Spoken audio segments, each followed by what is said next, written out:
All right, ladies and gentlemen, we are on. We're on the Closing Acumen, right? We are back for another fascinating conversation tonight. Today. Welcome, folks. Uh, we are back. If you can hear me, for another fascinating conversation here on the Closing Acumen. So we'd like to welcome you to all our fans and well wisher. Welcome to the Closing Acumen, folks. We will be on. We are having a special edition tonight. We're going to have a tourism pack show tonight. There will be tourism, talking about how tourism can bring development to our country, bringing millions of dollars to our country. Uh, I've been to a couple of countries, the Caribbean, uh, and some other countries, uh, and I've seen how tourism have impacted those places. I've went to Jamaica, been to Mexico, and I've been to Guatemala. I've been to the Dominican Republic, and I see how tourism have become a major economic booster in those countries. You know, when you go to Jamaica, it's really not that different from Liberia. In fact, it's very similar to that of Liberia. If you go to Jamaica, uh, uh, the houses are almost constructed like Liberia. You know, some of the food you can find edible. You can find plantain, sour plum, you name it. They got all in Jamaica. And the only thing is the proximity. Yeah, we're not seeing our banner, the Closing Acumen banner. It's not there. Hopefully, I don't know. Hopefully, we're going to add that there later. But guys, we we are here. So, and it said no sound. We're not having any sound. Where the guys, Henry, the other guys in the studio, they're saying there's no sound. Uh, so, so please come on. I'm not sure why there is no sound. They're not say there's no sound. The banner, no audio. Guys, we need to do something. What's going on? Uh, it's O'Neill and the rest of the guys on. And so uh,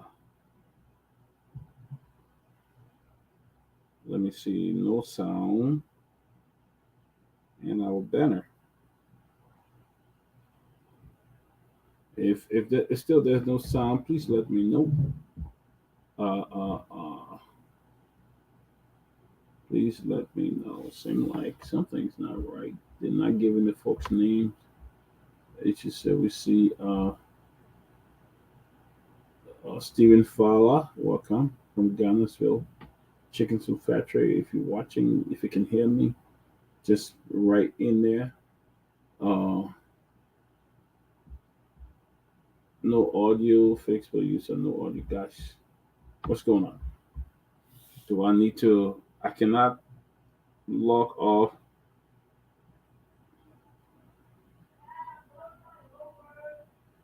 Yes, I'm here. Bala, I'm on, but it's not. So we probably. I don't know what I need to log on and come back in. Uh, uh, I understand there is no sound. Hmm. Can you hear me? All right, guys, we back. Uh, Henry, are we on? Are we on Truth FM? Uh, if you can hear me, just write something up there and say you can hear me. Okay, say we are hearing Yeah, we fine. do have sound. All right, yeah, there were people writing, said they were not getting sound, and there were some people who didn't welcome Kef. So today, guys, Okay, the banner is there. You don't see the closing icon banner. It's there now. Uh, and so okay, so let me just recognize some folks. Uh, can you get us now? The banner, the closing acumen banner is not there though. Mm, okay, stream out closing acumen. Um, Bill Bill K. Willett Jr. Okay, you just did. There's sound. Okay, we are hearing loud and clear. Thank you. I've been looking very clear. Okay. Uh, Te Kuda Kupa. Yes, Winifred. Yes, we can hear. Winifred Smith. Andrea Clear Clock. Hey, Andrea, how are you? Marquis Mark. Welcome, Marquis. Welcome to the closing acumen. Yeah, so gentlemen, ladies and gentlemen, as I was saying, we are getting ready for a big program today. We'll be joined by some experts. Welcome, Ali Kamar. We'll be joined by some experts who are going to let us know about what's happening uh, in the tourism world. Some folks who have worked there, who have promoted tourism within the area. But as I was saying, I've had the opportunity to visit a couple of countries um, next door to the U.S. I've been to the Dominican Republic. I've been to Mexico. I've been to Jamaica. I've been to Costa Rica and then Guatemala. But one place that I went and I felt I was in Liberia until I left to go to the resort. It was Jamaica. You go there, bro. It's it's like you're in Liberia on your way to the airport. You see similar places like we have in Liberia structure, and then when you get to the result, you find yourself in a whole new world. And I'm telling you, in a day, at least 10 to 20,000 people or more fly into Jamaica for vacation or go for tourism. At least 10 to 20,000 into Montego Bay, which is one of the major tourist areas where they have most of the resorts. You're talking about thousands and thousands of people flying into Montego Bay just to go enjoy themselves. The weather is great there. But when I went to Montego Bay in Jamaica, one of the interesting things was we went to this place. I went to the market actually, and my wife was interested in eating. They got the Jamaican beef patty, and so we went there. But on our way to the market, we saw similar area like Liberia. I remember seeing the guy standing with a fish in his hand, holding it to sell. I remember seeing papa. You know what papa is. You like our like your brothers and sisters. You know what a papa is. They have papa. They have uh, grand granite. Is that granite? In the brown stuff that you boil and bust open and you eat. They had that there. I mean, we saw everything that we grow in Liberia. Something I had, some of the things. Sour plum was the one that shocked me. Uh, uh, uh, the sour plum was just, I was like, oh my God, am I in Liberia? Almost everything like Liberia. I mean, one of my friends, Leroy Washington, he said, but what is this? What's the difference between this place and Liberia? And then somebody said, well, the proximity to the United States, that's all. But when you go to Jamaica, but I'm telling you, I think the minimum, not even 20,000, maybe I'm just, but I think about 40 to 50,000 people fly to Jamaica from all over Europe, all over to go there for vacation. I mean, go there, plane and plane and plane. Folks are coming in, folks are leaving. I mean, thousands of people are just coming in and leaving.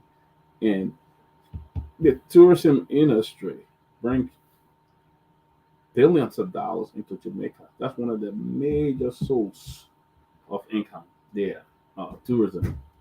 And if you look at Liberia, look at the landscape, look at what we have. Jamaica is not even near what we have, and they are utilizing the tourism industry. We have some beautiful beaches around Liberia, Bassa area, Sana area, in the Marshall area. I mean, all those places, and we just we need to utilize those the area. But I'm telling you, tourism tonight will be hot. Welcome, Chima Ben Simbi. Welcome to the show. Telling Kev to Huh? lift it here up. Who wants to hear long? I said, I'm Kev telling doing Kev to lift it. Kev doing technical work. He's doing technical work. So, but the tourism industry is big, and Liberia can grow. I know one of the candidate in the just in the Liberia election, Mr. Alexander Cumming talked about ecotourism. He said that would have been one of his priority, the ecotourism industry, and Liberia can surely benefit from that. We have great countries. Uh, uh, uh, uh, Jamaica is not that big. They don't have the natural resources that we have. Jamaica survived primarily maybe 65% of that something on tourism. So I mean we can do the same. But welcome Chima Ben, give your introduction and let's start this. Let's get this thing kicking. We're still waiting for Robert to join us and the others to join us as we begin this tourism show. Well, thank you. It's good to be here. I'm excited about this conversation.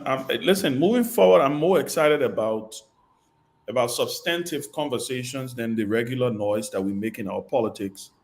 So I think something discussing tourism is something that is very exciting, and I'm hoping and praying that folks, in the new government, because everything is tied to government in Liberia, will listen and get some ideas from this show today. I am really interested in trying to figure out how we can crack the code, to kind of leapfrog us into the future, because apparently we seem like we're perpetually stuck in the mud. Every time there is a sense that we've made some progress, it seems like we take some step back when it comes to this issue of tourism. But I think you rightly said Mr. Cummings during the election was one candidate that was very vocal on the issue of tourism. And I think his version, he spoke about it being ecotourism. And I think it's very interesting. We can deep dive into that today, because there are some limitations and there are some challenges we have as a country.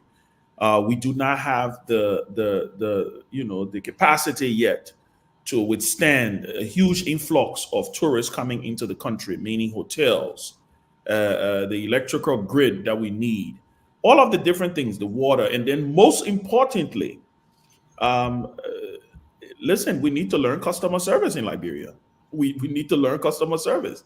This notion that we go to you go to the restaurant and the waitress is upset with you. You come and spend your money, but they're upset with you. You ask them questions, they don't want to answer the questions. They're having an attitude. I'm talking about these basic things at the airport. We need to see a lot more happy faces. How do you get happy faces is tied into economic empowerment also. But more than likely, Liberians, we tend to have our own behaviors and our own attitude. The countries that you just outlined, there are poor people in these countries. There are people who have these countries have economic problems, but these people it's almost like they're trained to understand that this is the lifeline of their economies. So I'm looking forward to hearing from some experts tonight on what we can do to crack this code, because I think it's a huge potential that is left untapped. And I think every president, we now have a new president coming in. He has an opportunity. He has an opportunity.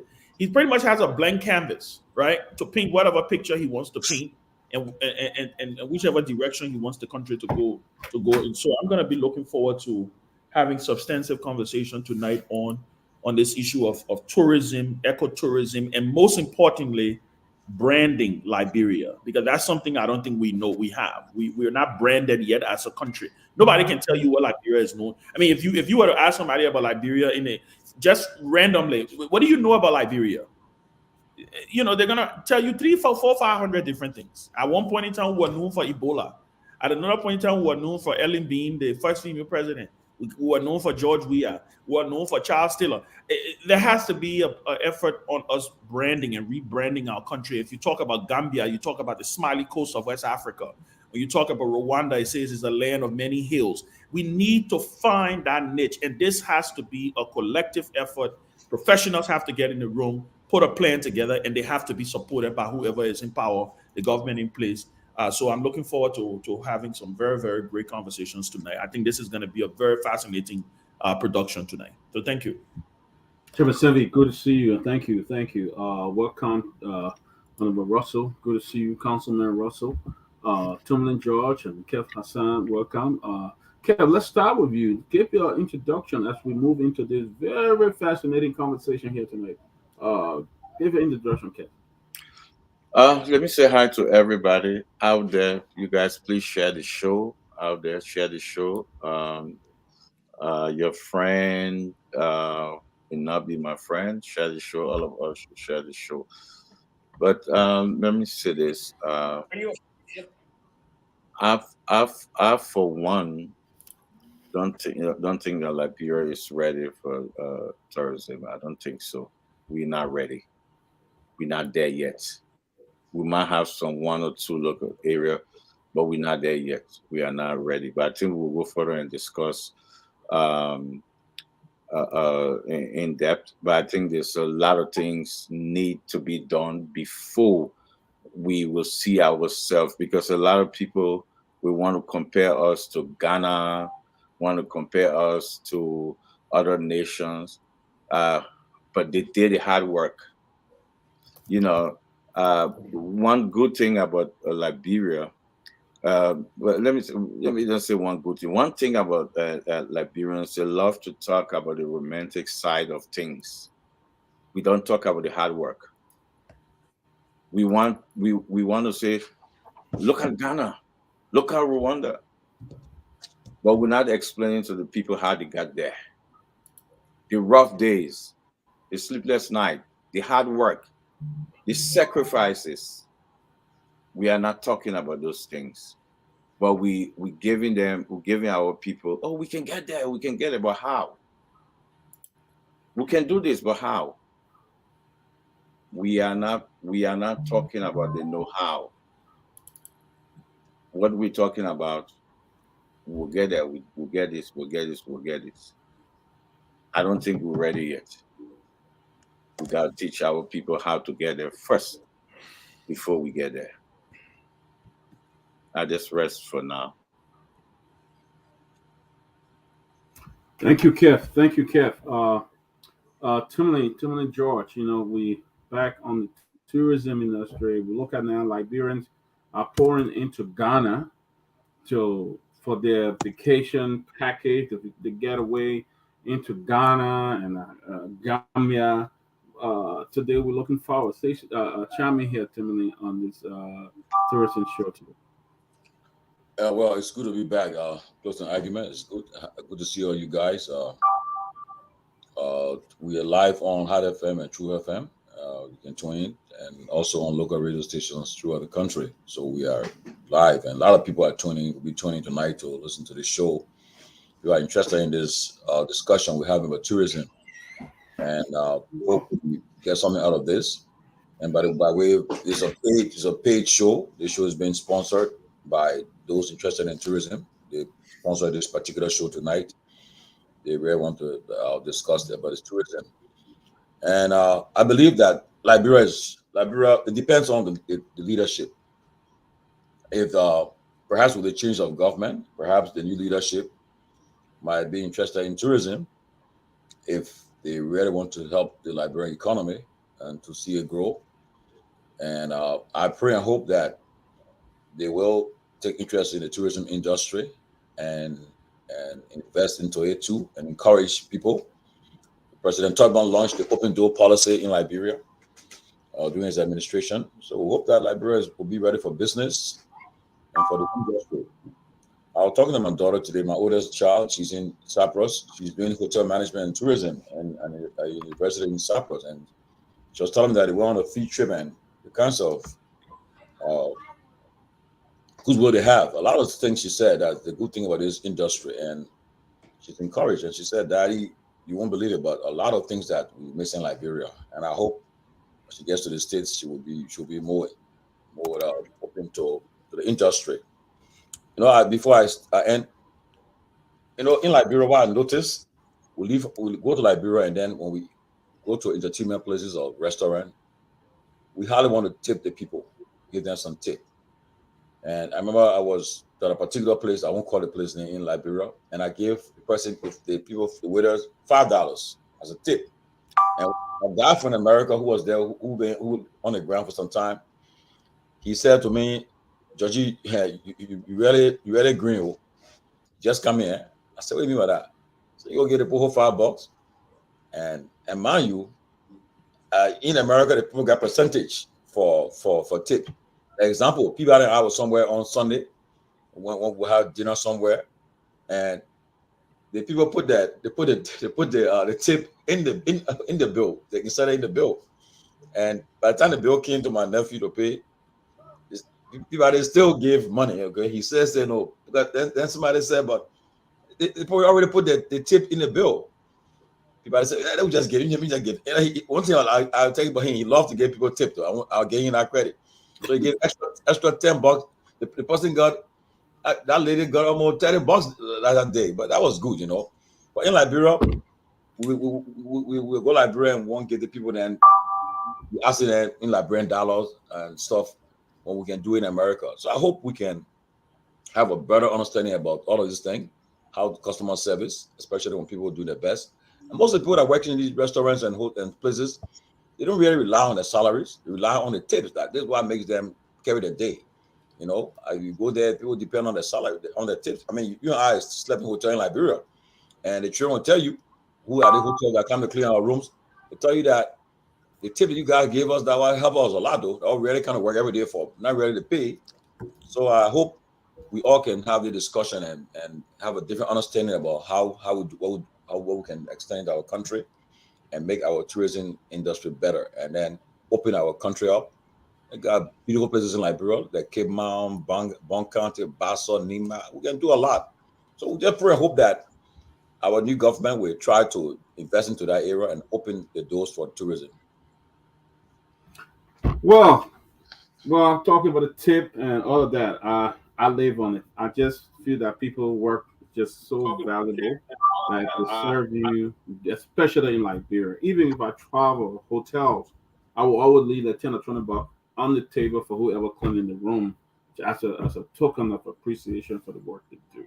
But we'd like to welcome Councilman Russell. He has a lot of experience when it comes to the tourism industry. He knows a lot about it. And so I'd like Councilman welcome and just talk to us about tourism. What I don't want to go into say what is tourism, but for Liberia, what would tourism mean to Liberia? Thank you, and it's always great to be here with some really good special friends of mine. So I really do appreciate the opportunity, and also appreciate the fact that you all decided to focus on um, this topic today, tourism. So this is really great. I think it shows the dexterity of the closing argument that we're always discussing politics, uh, whatever is going on in the country at the time. But I think this is great. At least we can deviate a little bit and talk about some other equally important issues. So I think this is wonderful that we all. I think I was at the airport when I was listening to your show, to the closing argument, and you all it was a while ago, just before the elections, and you all were talking about doing a show on tourism.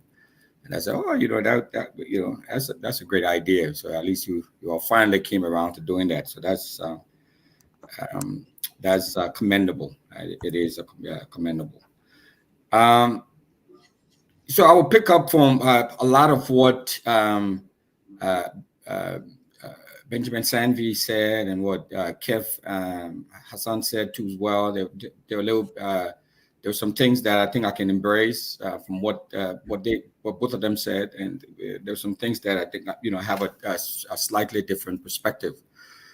So you are right, Dr. Peabody. I have worked in the sector, and as an end user. I think all of us, have been end users of tourism. But I still serve on our regional tourism board here in Minnesota. I'm the chair of our tourism board. That is the Minneapolis Northwest Tourism Board. I was chair of the board for a year. I've been part of the board for about 5 years now. I'm now board ex officio. And I've always been a sort of like an end user of tourism. I would travel. I love to travel. I think many of you know that. I'm an avid biker, so I bike all over the place too as well. So I've participated in that so many times. But when I got on the tourism board and serving as chair of the tourism board, and I really got and as a policymaker that was pushing tourism and a lot of touristic policies within within our city and in our region actually. I really got to see how how powerful tourism is, and how powerful it can be to developing countries, or to any country for that matter. Looking at the different aspects of tourism.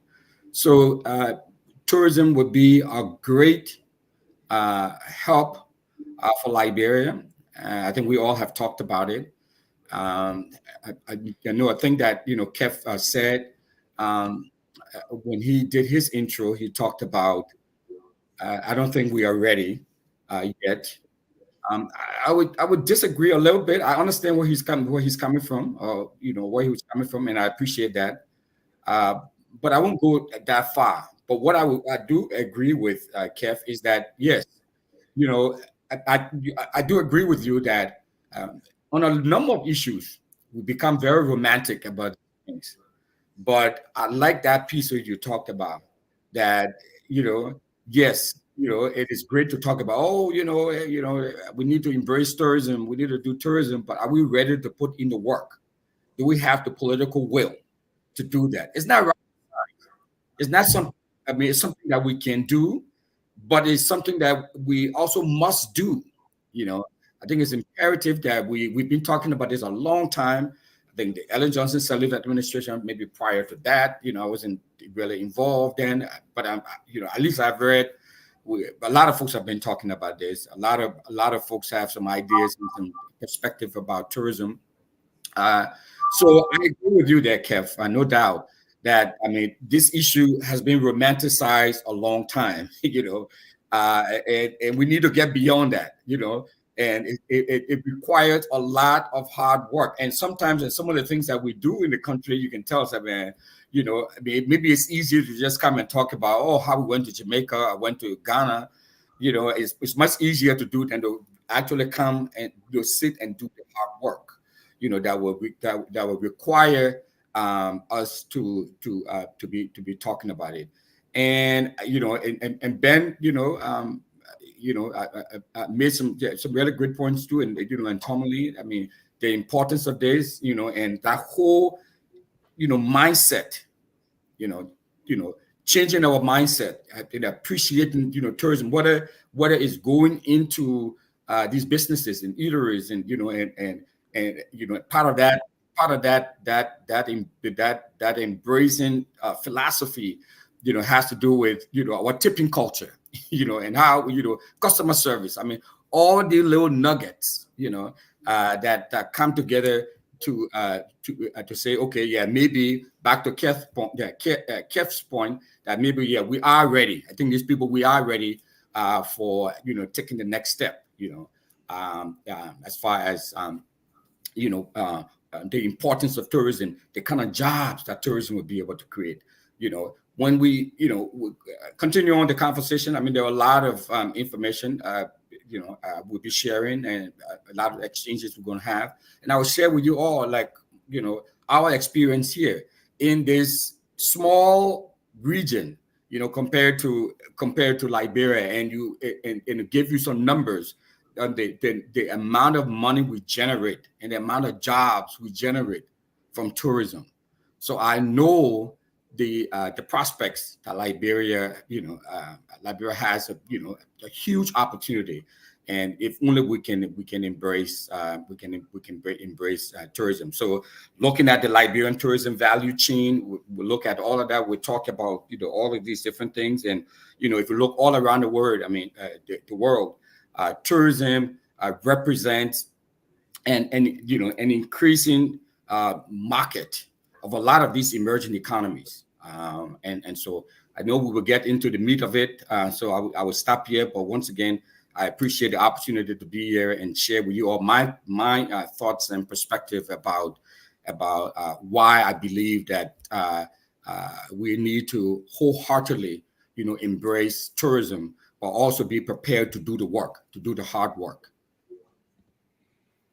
Thank you, Councilman Russell. It's good. We have with us Robert. Thank you for joining us. Robert, you study in this area, you work in this area at some of the highest level. Bring us to par with tourism, it would mean to Liberia, and the importance of why country like Liberia should invest in tourism. Thank you. It's great to be on. I apologize for being a little tardy. I've been working, moving from meetings to meetings.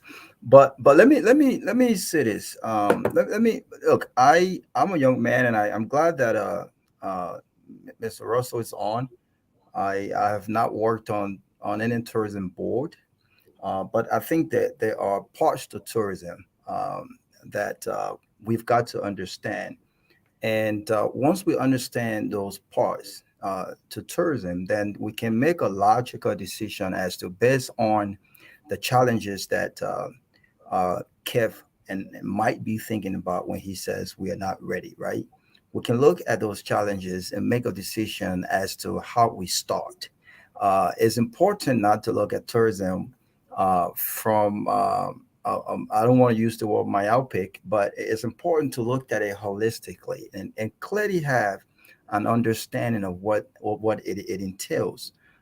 There are many types of tourism, and if you understand most of the challenges that we are faced with, and Kev have a legit reason why he would think that we're not ready. When you think about the ability to commute, transportation, the roads, the infrastructure piece to it.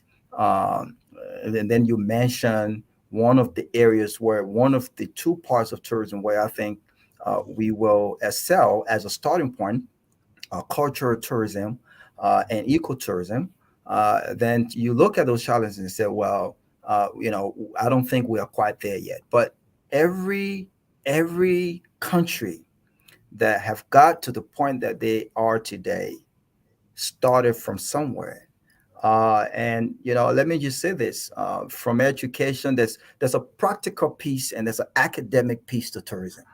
And I like to think that I've been privileged to have a seat at the table of both. I did my associate degree in Atlanta Technical College in culinary arts, and most people don't know that. I've never worked in a commercial kitchen before, but I always had an ambition to become a general manager, a director of food and beverage. And when I graduated high school, I worked with managers in the industry that did not understand what was happening. If anyone who have experience in the hospitality field, specifically the hotel, they did not know what was happening in front and back of the house. and I did not want to become that manager. And I love to cook naturally. So I said to my mom, I want to have a degree in culinary arts. For many of you who don't know, culinary arts is the fancy termination for folks who are interested in becoming a chef. Right? There are different parts to becoming a chef and a cook. They're not the same. They're not the same folks, right? And I did that, and it was very interesting. I did international cuisine, so I understood what southern dishes were, the presentation of that, and then we also did some Indian cuisine as well. And you, when you add all of these different perspective, the Native American cuisine, of course, they have a lot to do with the Indian. You understand why people do what they do and why they get the kind of education that they get. Then I got my bachelor's degree in business management with a focus on hospitality and tourism management. But I think that it's important for us to understand the practical piece of tourism and the academic piece of tourism because they're intertwined. Look, the very first modern package tour was organized by a guy named Thomas Cook in 1841, and that was the beginning, was the genesis of commercial tourism, and in the 21st century, of course, back in the day, air travel was not the peak of tourism. When people define tourism, the travel of folks to from one destination to the next destination for a period of 1 month, 2 weeks, or less than a year.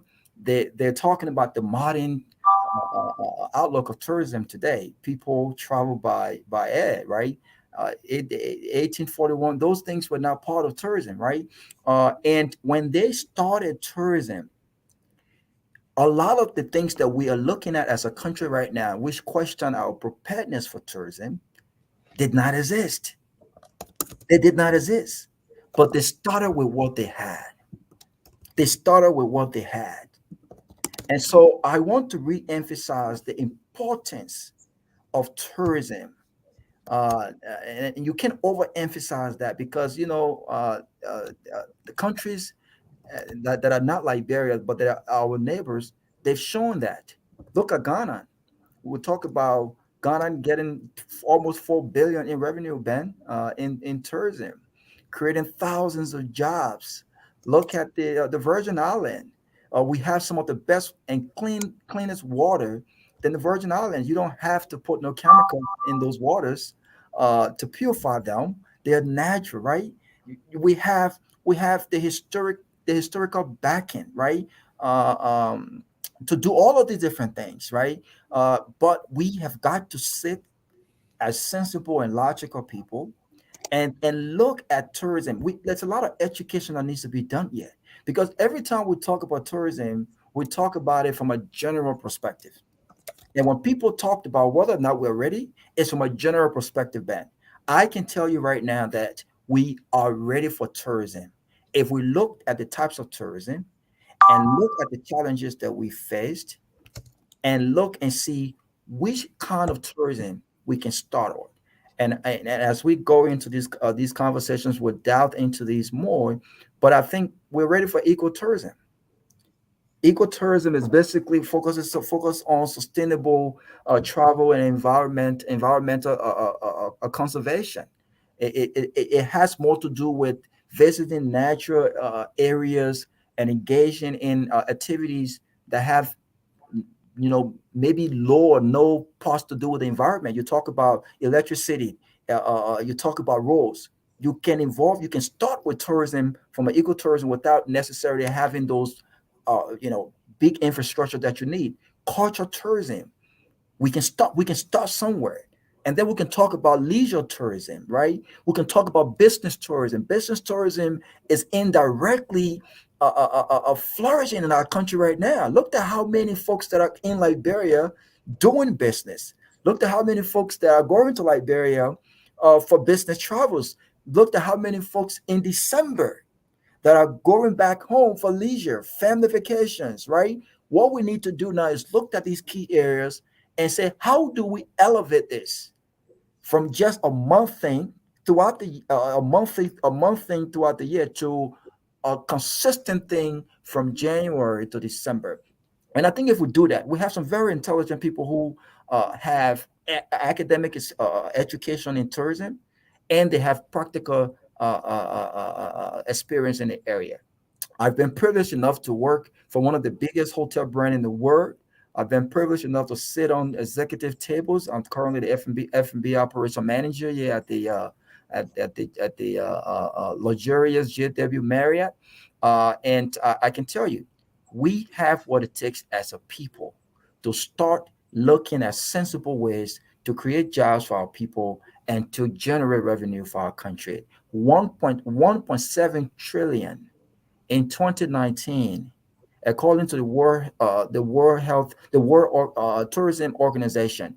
1.7 trillion just in 2019. And remember, this was right after or in the midst of this whole epidemic with regards to COVID-19.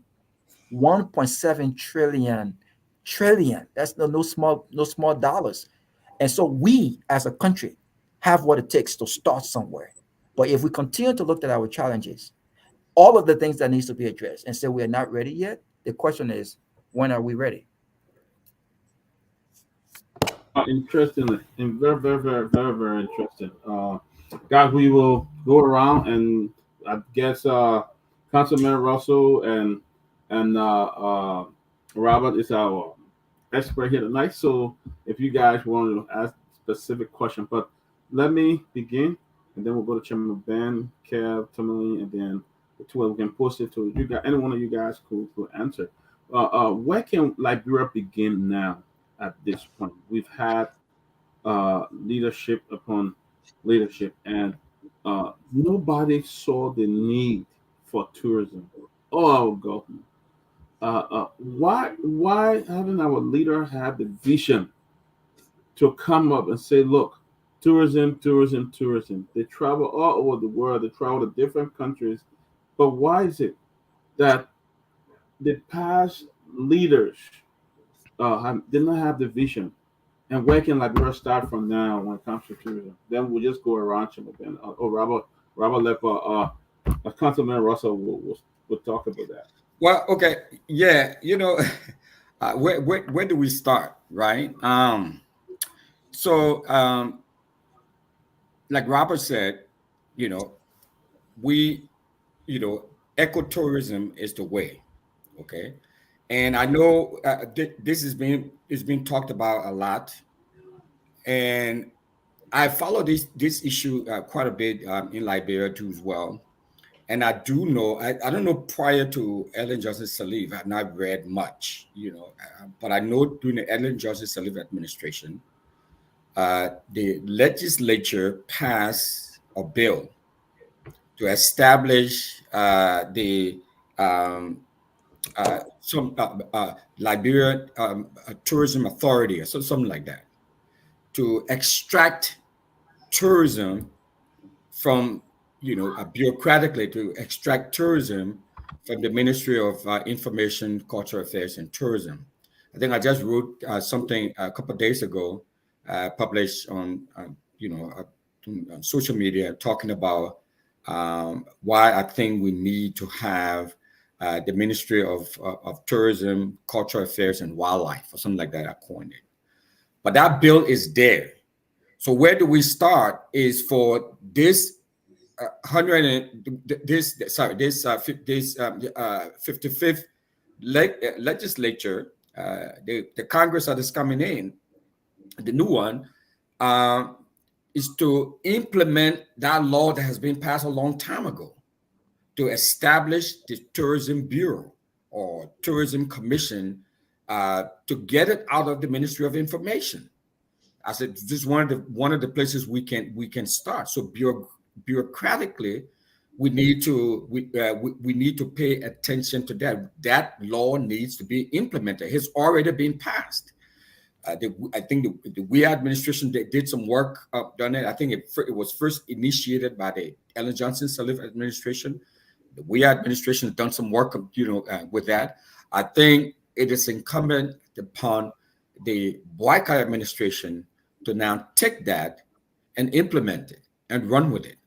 And I think it's one of the first places we need to start is to put that structure in place. We have the Liberian National Tourism Association. It's a private group headed by May Ure, and they've been doing a lot of work in the sector, trying to get folks together. But we need that government arm, that government support, and I think that's lacking.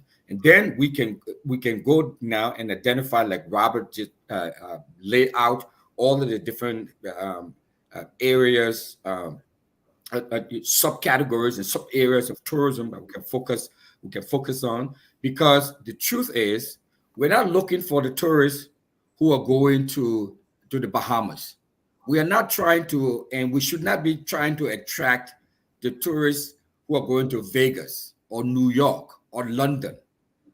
That's not the kind of tourists that we'll be looking for. As Robert laid it out, we'll be looking for cultural tourists. We'll be looking for wildlife tourists. All of those are subsumed within the broad ecotourism category. A couple of years ago, I took a trip to Costa Rica, and Costa Rica is just one of the sort of like shining, stars, on internationally when it comes to ecotourism, and wildlife conservation and all of that. So I took a trip to Costa Rica, and I went to this spot, this resort, and they were offering biking. I mean, they had a lot. They had zip lining. They had all kinds of stuff, And Liberia has the largest tract of what is called the Upper Guinean Forest System. So Costa Rica has a very biodiverse forest system, just like Liberia does. But they are leveraging theirs. They have a very successful touristic program that they're running there in Costa Rica. So I went and I rented a bike. I went to have like 3 different levels of mountain biking. So I went on the beginner level of a mountain bike trail. $200, $200 I had to pay to get the bike and to go on this path. There is nothing more than walking in some of the villages back in Liberia. Just a little trail, just a little trail that they have there, but it's organized and it's well structured. I paid $200. I mean, there was a line, and so you have this the beginner's trail, you have the intermediate trail, and you have the expert trail. I just went on the beginner's trail, just going through those streams and all over the place. I was like, if these guys are making, so you can imagine the killing they were making. That's just on one activity that was at this resort, just one activity at this resort. So you can imagine, what the people on the zip line. Excuse me for a second. On zip line and doing all kinds of walking through the forest treks, hiking, all kinds of stuff that they were doing. That people went there for those things. They were sleeping in the forest, they were camping in the forest, they were doing all of these things. That's part of what we're talking about when we're talking about we need to embrace ecotourism. We will not be able to build the 5-star hotels. I mean, it is laudable, but we're not going to be able to build the coastal highway and all of those things. We can be doing these things now while we're waiting for the coastal highway to show up, for all of these big skyscrapers to show up. Just the basics we need to do to be able to embrace ecotourism that would generate huge income for us, for travel and going to see these various sites and various places. So we have a huge potential. Well, I think we first need to start at implementing the law that has already been passed in establishing this National Tourism Authority or tourism bureau. We need some sort of bureaucracy to be established. Ghana next door that many of us talk so much about. There's a Ministry of Tourism. Many African countries have the Ministry of Tourism. What's taking us this long, especially after the bill has been passed? You know, Gambia has to see. I mean, a lot of this, Namibia. I mean, you name them, they all have it. So, are you done? Yes. Okay, good. Sorry, I didn't want to cut you off. So I want us to, for the benefit of the audience, I want us to drive this conversation in, and I like the route you started to take, Winfred. And the reason I say that is because I don't want us, all over the place. The fact is, there's several things that we have to unpack here. Kev talked about us not being ready. You talk about, Winfred, you just talked about a bill has been passed. All of these different things have happened. Let's nip it in the bud in the beginning, right? The incoming administration, because none of this can work without the presidency, without government, right? The top of the country must have the vision to want to see tourism work. I believe just how I believe the president who is going to really break through for Liberia is the president that's going to embrace tourism.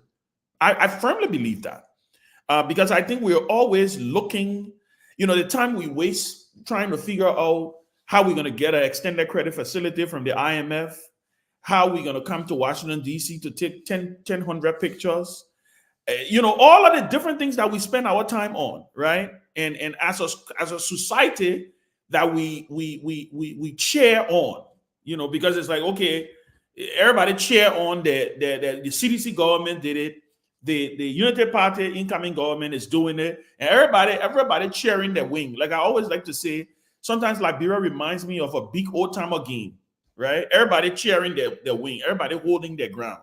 So the reason I'm saying this is, what's stopping Winfred, all right, and Robert, the two of you guys are our experts for the evening. What do you think has stopped? Now, to President-elect Boyka credit, tourism is in his arrest. So I'm gonna give him the benefit of the doubt. Let me say that Joe Boyka is possibly about to become the tourism president, right? Let put ourselves in a room with him. And he picks up and he asks and say, where do I begin? Where do I begin with this? You talked about a tourism ministry. You talk about, being intentional, right?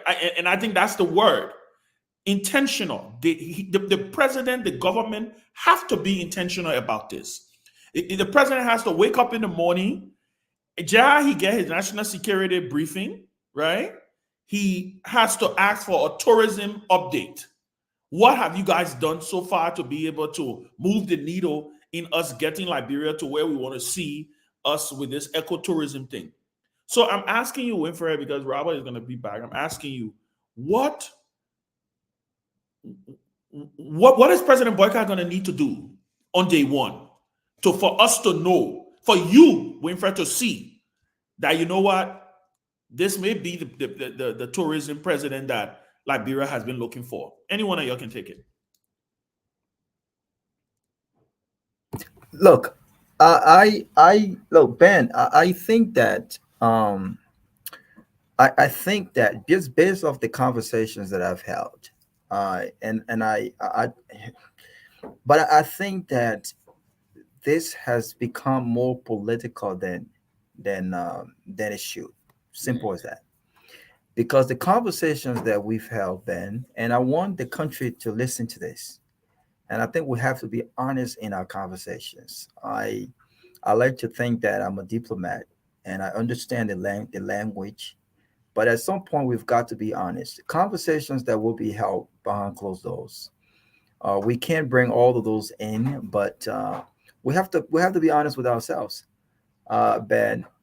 From all indication, everything that I've heard so far, when it comes to the recommendation, Mr.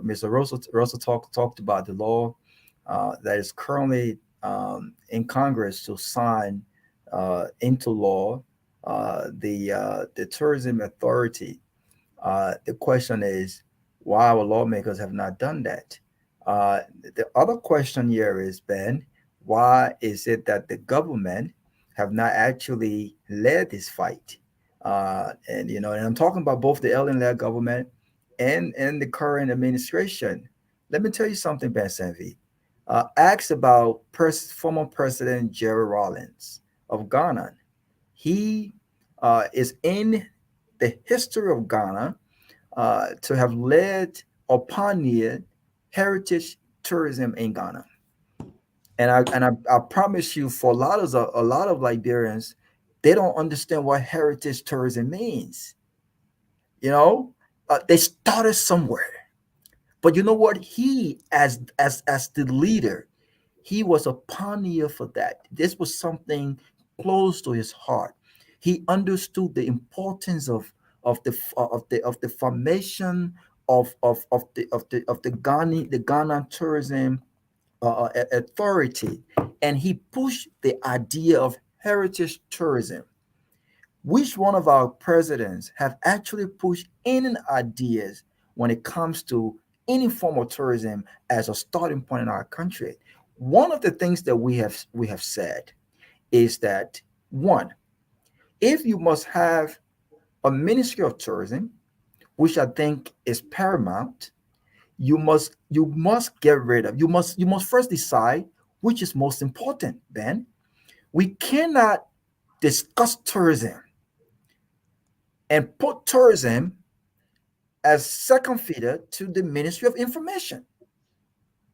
Whenever this conversation have been discussed, those who have made careers out of themselves when it comes to the minister, the minister of that entity, there's a syndicate in Liberian politics, and I respect them. They've made themselves. They made, look, Ministry of Information. These guys have made careers for themselves, and good luck to them. But these governments and these guys have advised governments in the past and present that you cannot form tourism, the Ministry of Tourism, and make them the priority. You So, but cannot. Robert, I don't want to interrupt you. I want you to answer that question I just asked you. We know we know what we've been, right? We know Ellen failed. We know we have failed on this. If he didn't fail, we would not be having this conversation. We probably would be planning to be drinking coconut water right now in Patawi, chilling. At least a lot of people would do that, right? I'm asking you, where does boycott needs to start from? Like, what? Boycott Let needs. me tell you an example. I come in 1 second, right before you to do. The president elect today, I was looking at something on the news that say he called all the people from the legislature to go meet with him today, right? And part of the conversation was, I guess, to give him his legislative plan, to get to know them, to talk about the speakership, all of these different things.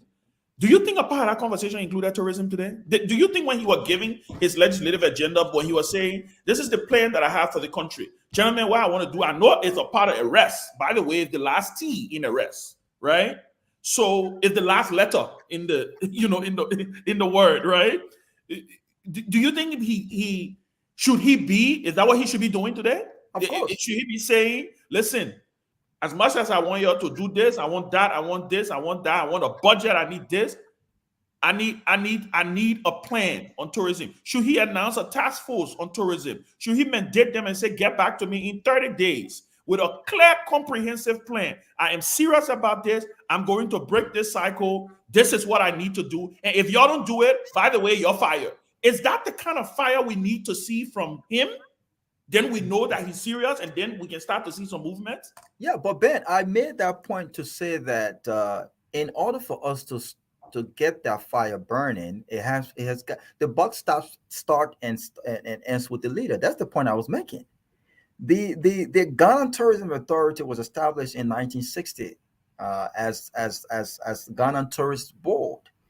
That board was renamed as the Ghana Tourism Authority in 2011 under the Act 817 and had Jerry Rowland Ben, I want you to come back on. Don't disappear now. You asked the question. I want you to come back on. Had Jerry Rowland not pushed for that, had Jerry Rowland not done something about it, had Jerry Rowland not prioritized that, that act would not have been established. They would not have started with heritage tourism. And so, to your point, and to Russell's point, we have got to start somewhere. But we can talk all day. You can get the experts to talk all day. If the president of Liberia does not see tourism as an essential part of his policies and his plans, this is going to fall on deaf ears. And I always joke, I do not take for granted mine, and I know Russell done a lot of professionals that I know, Ben. I don't take this lightly because I still owe student loans, and you know, and we have a long way to go as young people, but even the adults, right? Even the elders, the guys that are older than us, you can waste professional people's time, and so the government have got to act. And so I agree with you, absolutely yes. The president have got to set up a team to put forth a plan when it comes to tourism. But I don't want the team to consist of politicians. Tourism is not a political, it's not necessarily a political thing. Tourism is an area of professionals and experts. These are people that are not concerned about who the president is, what his political affiliation is. These are people who want to give expert-based opinion on moving this industry forward. This is what the Ghanaian did. This is what the Jamaicans did. I know this firsthand because I've spoken to many of these ministers. They've come here to push a leisure tourism, business tourism, and they have a strategy for that. They have a conference. They have conferences in states that basically tell people, meet with different organizations. Say, look, this is the reason why you should travel to Jamaica. This is the reason why you should travel to the Virgin Islands. We have got to get serious about that. And how we get started, we either have to have a Ministry of Tourism, or we've got to establish a tourism authority. But if I was advising the president, I would go with a Ministry of Tourism. Because if we're talking about generating resources to start somewhere, then we have to have the president have got to have a political way to say, look, we need to get rid of this whole Ministry of Information, reinforce, put part of that resources to the executive mansion team, information dissemination arm, and invest and prioritize culture and tourism. Get professionals there. If you don't want to politicize this, then get the board, get the tourism authority, right? So these guys are pushing the government policy on tourism. But this is how we start. But Russell said it very well. You have a bill in Congress. This is a legal act. Go ahead and pass that act. But in the meantime, let the president show us that he's serious about tourism by recruiting professionals to give him advice on how you get tourism started. As a businessman, I'm going to have a business in like a consultancy business in Liberia when it comes to tourism, and we'll focus on training and giving hospitality advice to hotels and new businesses that are coming into the country, training bartenders, and getting all those things done. From a government policy perspective, you need the professionals on board to help you implement those ideas and pinpoint where we get started. The government have to act. The president have got to act. Now go to Kev. Kev, come up with your question as we talk to some of our expert here today, Robert and Councilman Russell. Go ahead, Kev.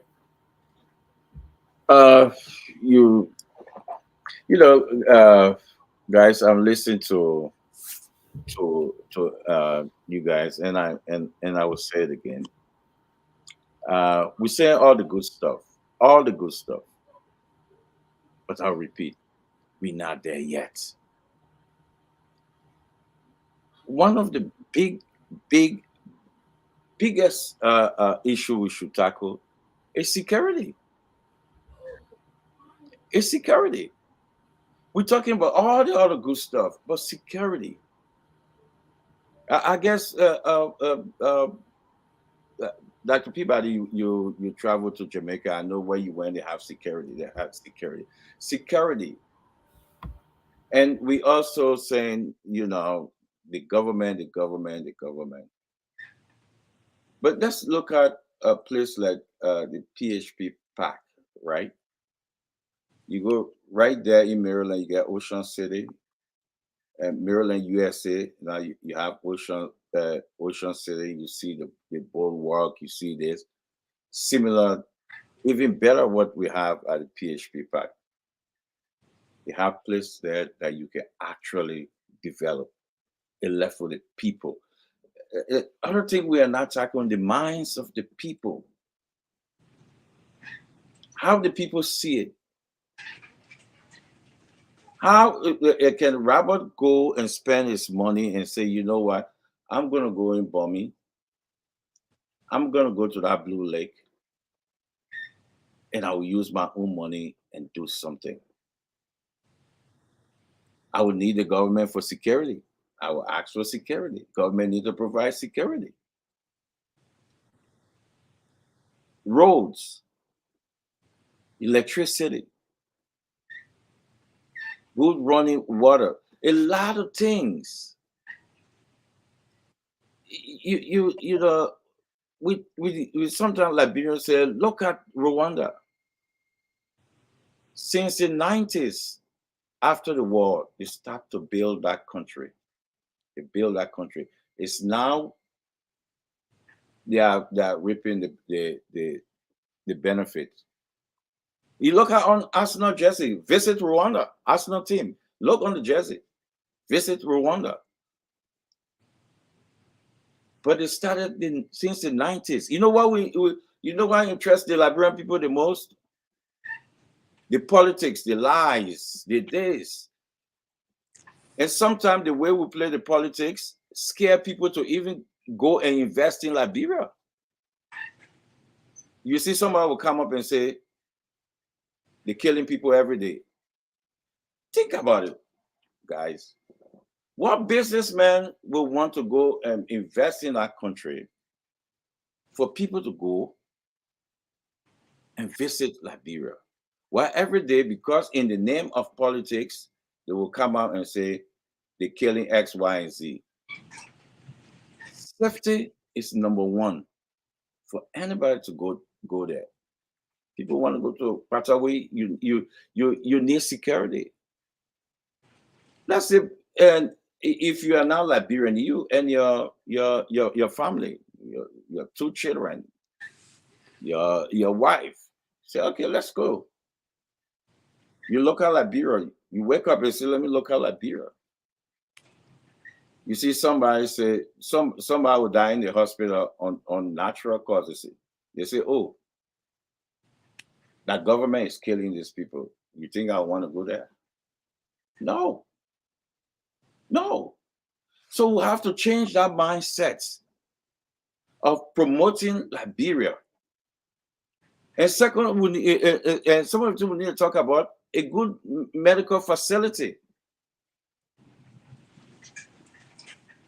So until we take care of all those things, so you talk about Ghana,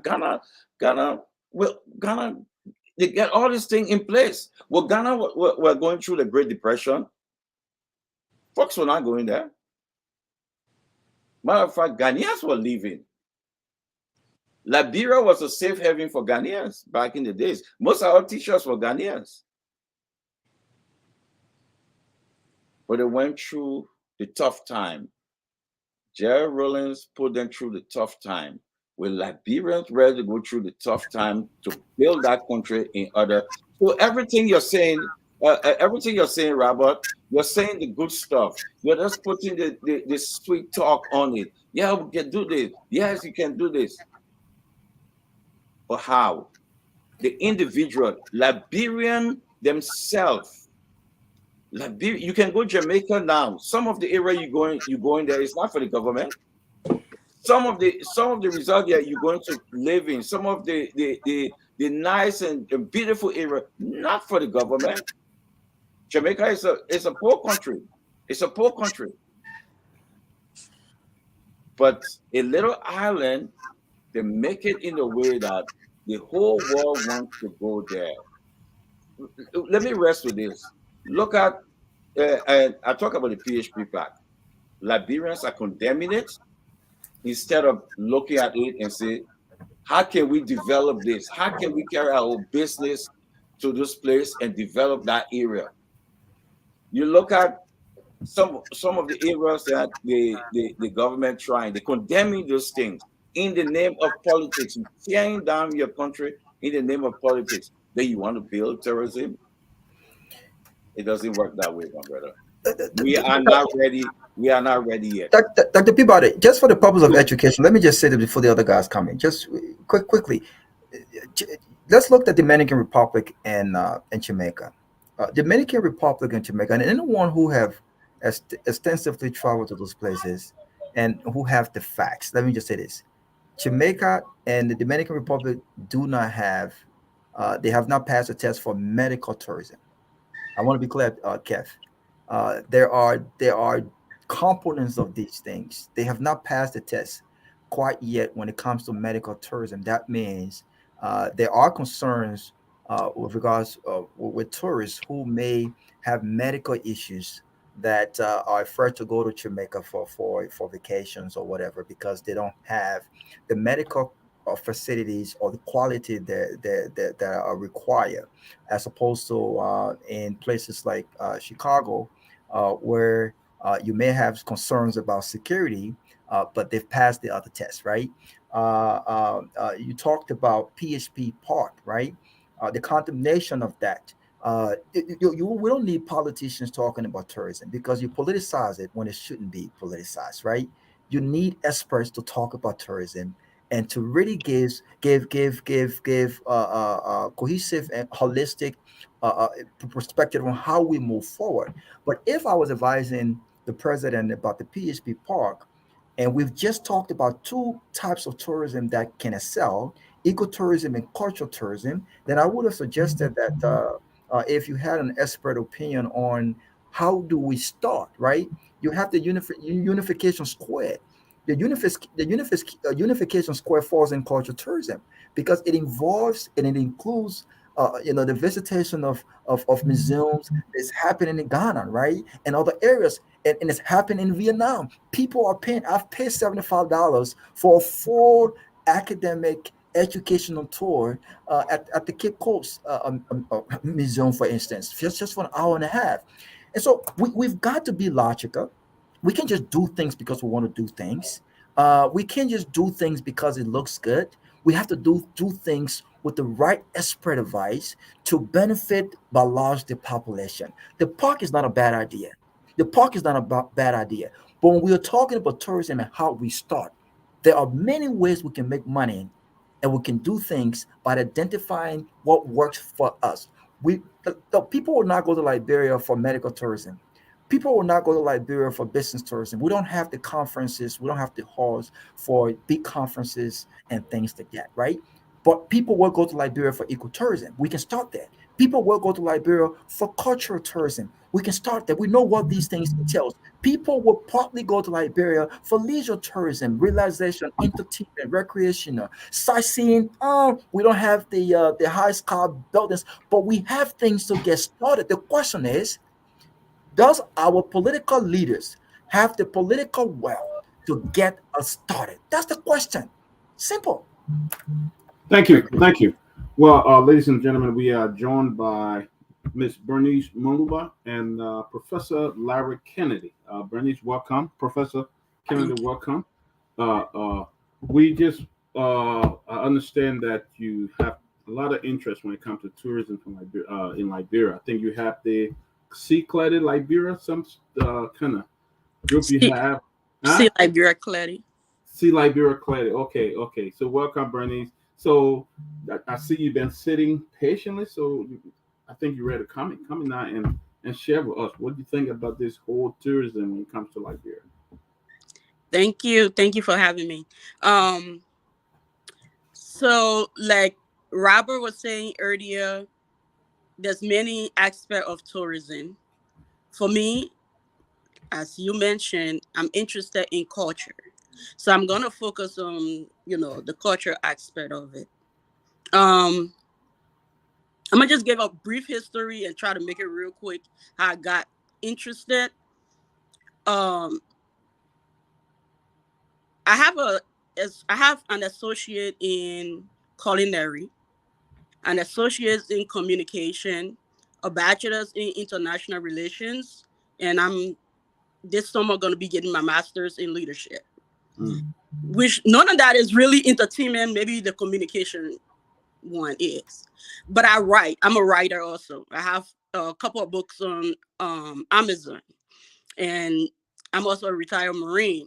But way back, about maybe almost 10 years ago or more, I was doing research on Liberian entertainment because I was trying to write a story about Liberian entertainment. And when I Googled it, it was only Nigerian entertainment just popping up all over the place. And I was like, well, this kind of not making sense because I know we do have entertainers.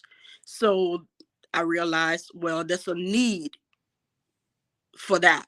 That's when I started to see like real clearly to kind of help the industry on the writing aspect of it, to give it the press that it needed. Now, let me start with culinary since I kind of have a little background in it. We brag about our food, and I did an article on that way back about 10 years ago. Liberians, one thing I know we can get along with is our food. We brag about our food. We always winning the Jollof festival, if you pay attention to that. And I always wonder, like, how come we're not excelling in the culinary industry when almost everybody is like a great cook? You know what I mean? And I'll think about, listen, put your 8-course menu together. I mean, that's everything. We have everything that's needed for us to excel in culinary, but we don't. Then when we come to arts and culture, we got talented people, we have the culture, everything, but we're struggling. Why not? Why we not excelling in that? I ask myself these questions. And everything kind of, when I did my background research, led me to this one thing. Culture is highly devalued. And culture is a creative sector. So to build that sector, you need innovative people who are willing to think outside the box. And the first place to start, because that's the question everybody keep asking, how do we start when it comes to the culture, is how to get our people to value the culture. You cannot sell something that you do not value. You do not see value in it. You cannot sell it. That would not be good marketing strategy. So we have to get the country to start valuing the culture. That's a good place to start. You will hear young Liberians say Liberia doesn't have a culture. And I'm like, huh? What are you talking about? Unless you don't know the definition of culture, every country has a culture. So when it comes to culture, tourism, that is a good place to start. Getting the people to see the value and respect for the culture, like culinary. People look at cooks and be like, come on, cook, blah, blah, blah, blah, blah. They devalue that sector so bad that the people with the talent, most of them are ashamed to even brag about it. Unless maybe you got like a degree or something and work, within other aspect of culinary, like the sanitation, because that's some of the courses you take in culinary, right, Robert? Yeah, it's a whole industry all by it's a whole itself. industry. Yeah. and all of that. So it's the value. We need to bring the value to the culture. You cannot sell a culture that the people themselves don't value. You have the people in leadership who do not value the culture. They don't have the creativity. They don't have the innovation. They do not want to work with the people who have the knowledge and the know-how based on political reasons, because 90% of our decisions are made because of political affiliations. So that's a good place to start when it comes to selling Liberia culture, when it comes to tourism, because the culture is very rich. I'm Grobo Loma. I don't know too much about the Loma culture because I didn't grow up around my dad's family, but I was born in Kipamas, and I'm telling you, the Grobo culture alone, from the fashion, because most people say, well, we don't have a culture because they don't know the definition. The food you eat, the clothes you wear, the music you listen to, the traditions, all of that is part of culture. Just from the Grobo, from Maryland County alone, that's a whole nother business all by itself. When you combine all of them together, the culture is so very rich, but majority of the people see it as out of Grenade stuff. That's how they grew up, seeing the culture, entertainment. That's for Grenade people. That's for own education. Okay. Oh, you're muted. Did she get muted? She mute? Had a call that came in and interrupted. Oh, okay. Yeah, so yeah, I think that's a good place to start. Getting Okay. people in leadership that has respect, value for the culture, has the knowledge, the ability, the innovation, and let them build that sector because they have the passion for it, the drive, and not just for a title.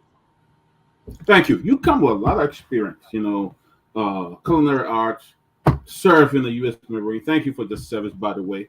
So welcome. Great point. Professor Kennedy, I just like to highlight something that one of our viewers just said. I think it was, she said, what is Liberian culture?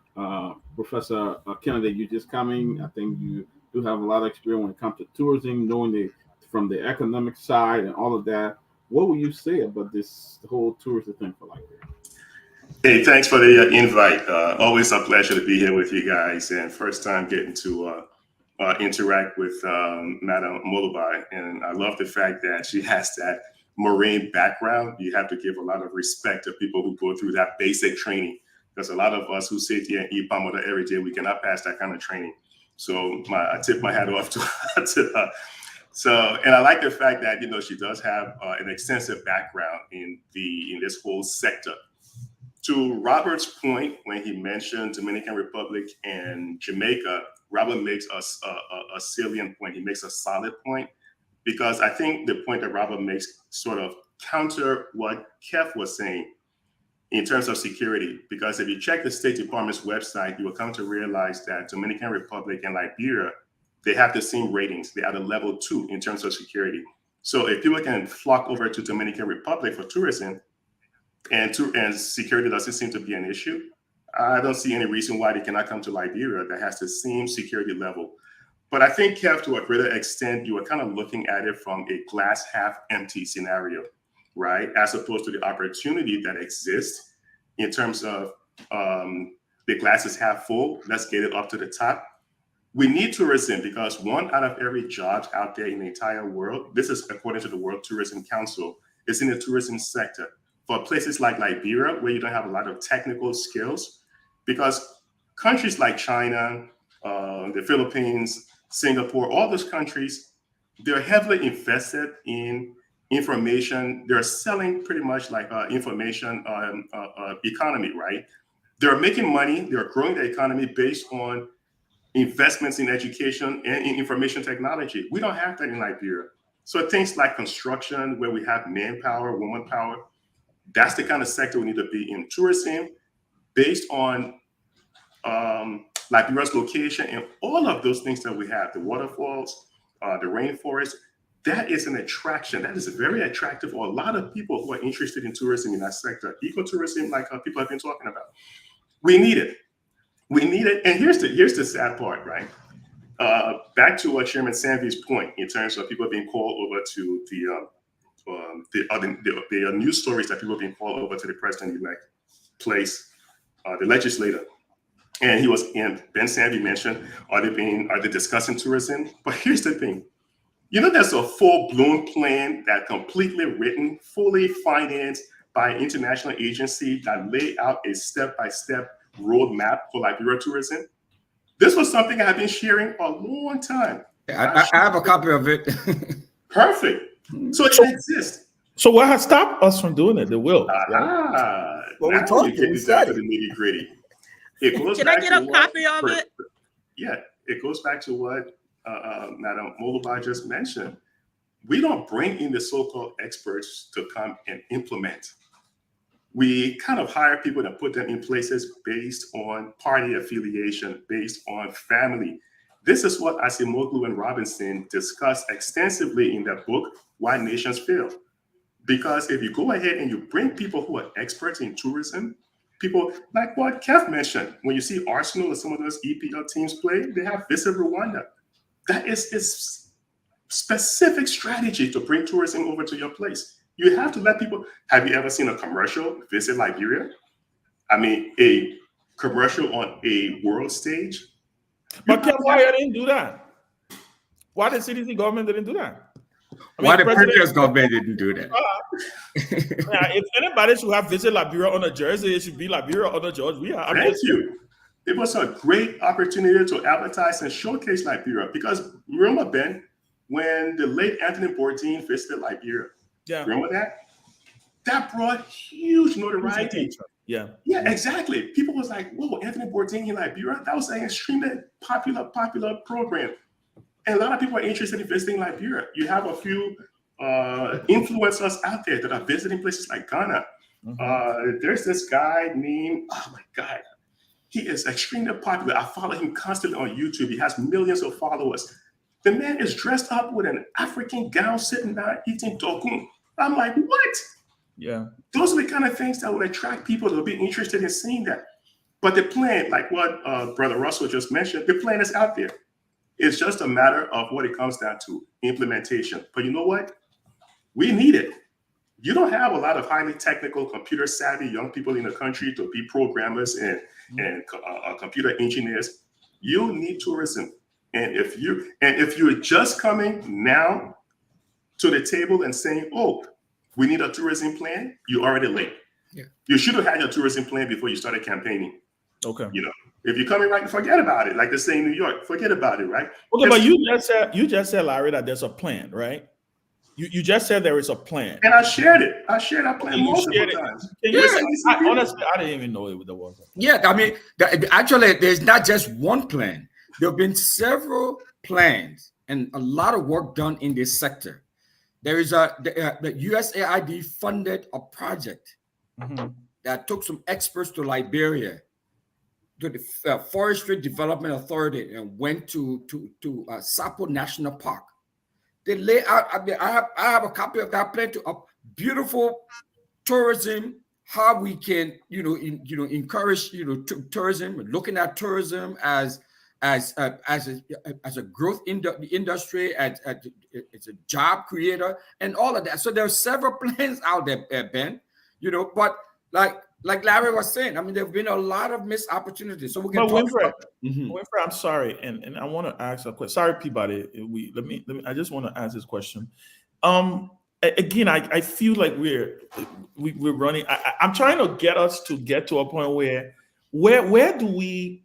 Okay, there is a plan. What obviously I think we all acknowledge that we can't do this with our government. Am I correct? I think it's unanimous across the board that we can't do this without the Liberian government, right? You need a supportive government. You need a president who wants this to happen, because we all know in our country the president ain't want it to happen. It's not going to happen. So let's. It's not supposed to be that way, because I mean they think so to be in place, right?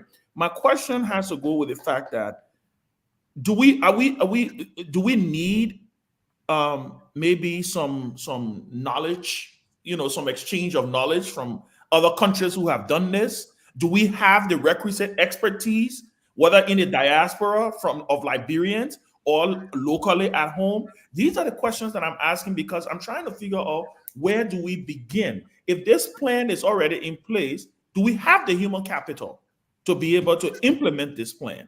Can anybody answer that?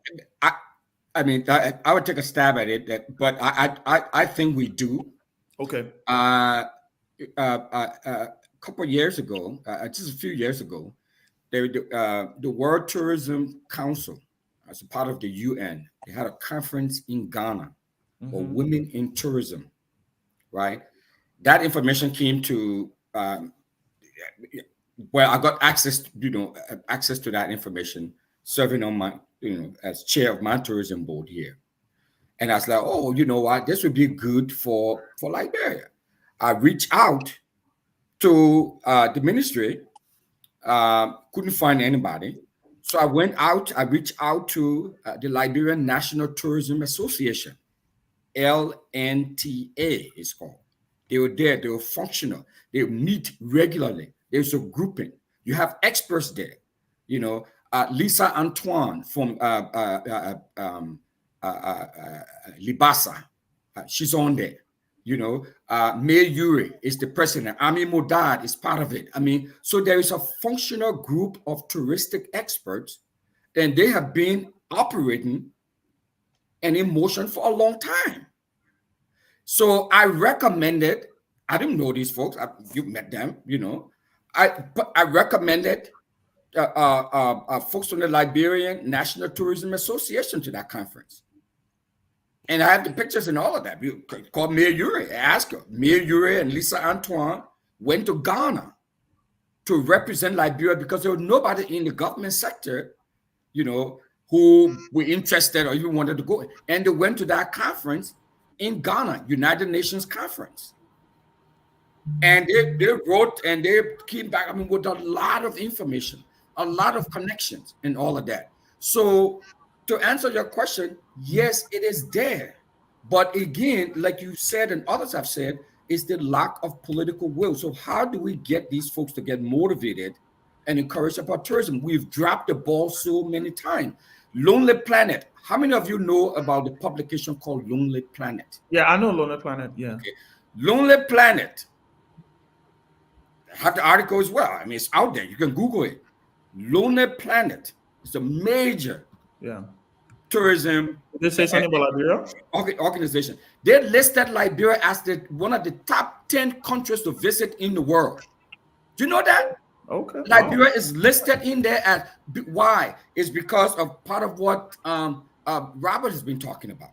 And again, we keep focusing on this sort of trying to attract, or we think when we talk about tourism, we're thinking about Las Vegas, or we're thinking about Bahamas, we're thinking about Dubai. No, we're talking about adventure tourism, heritage tourism, ecotourism. These are the kind of stuff we're talking about.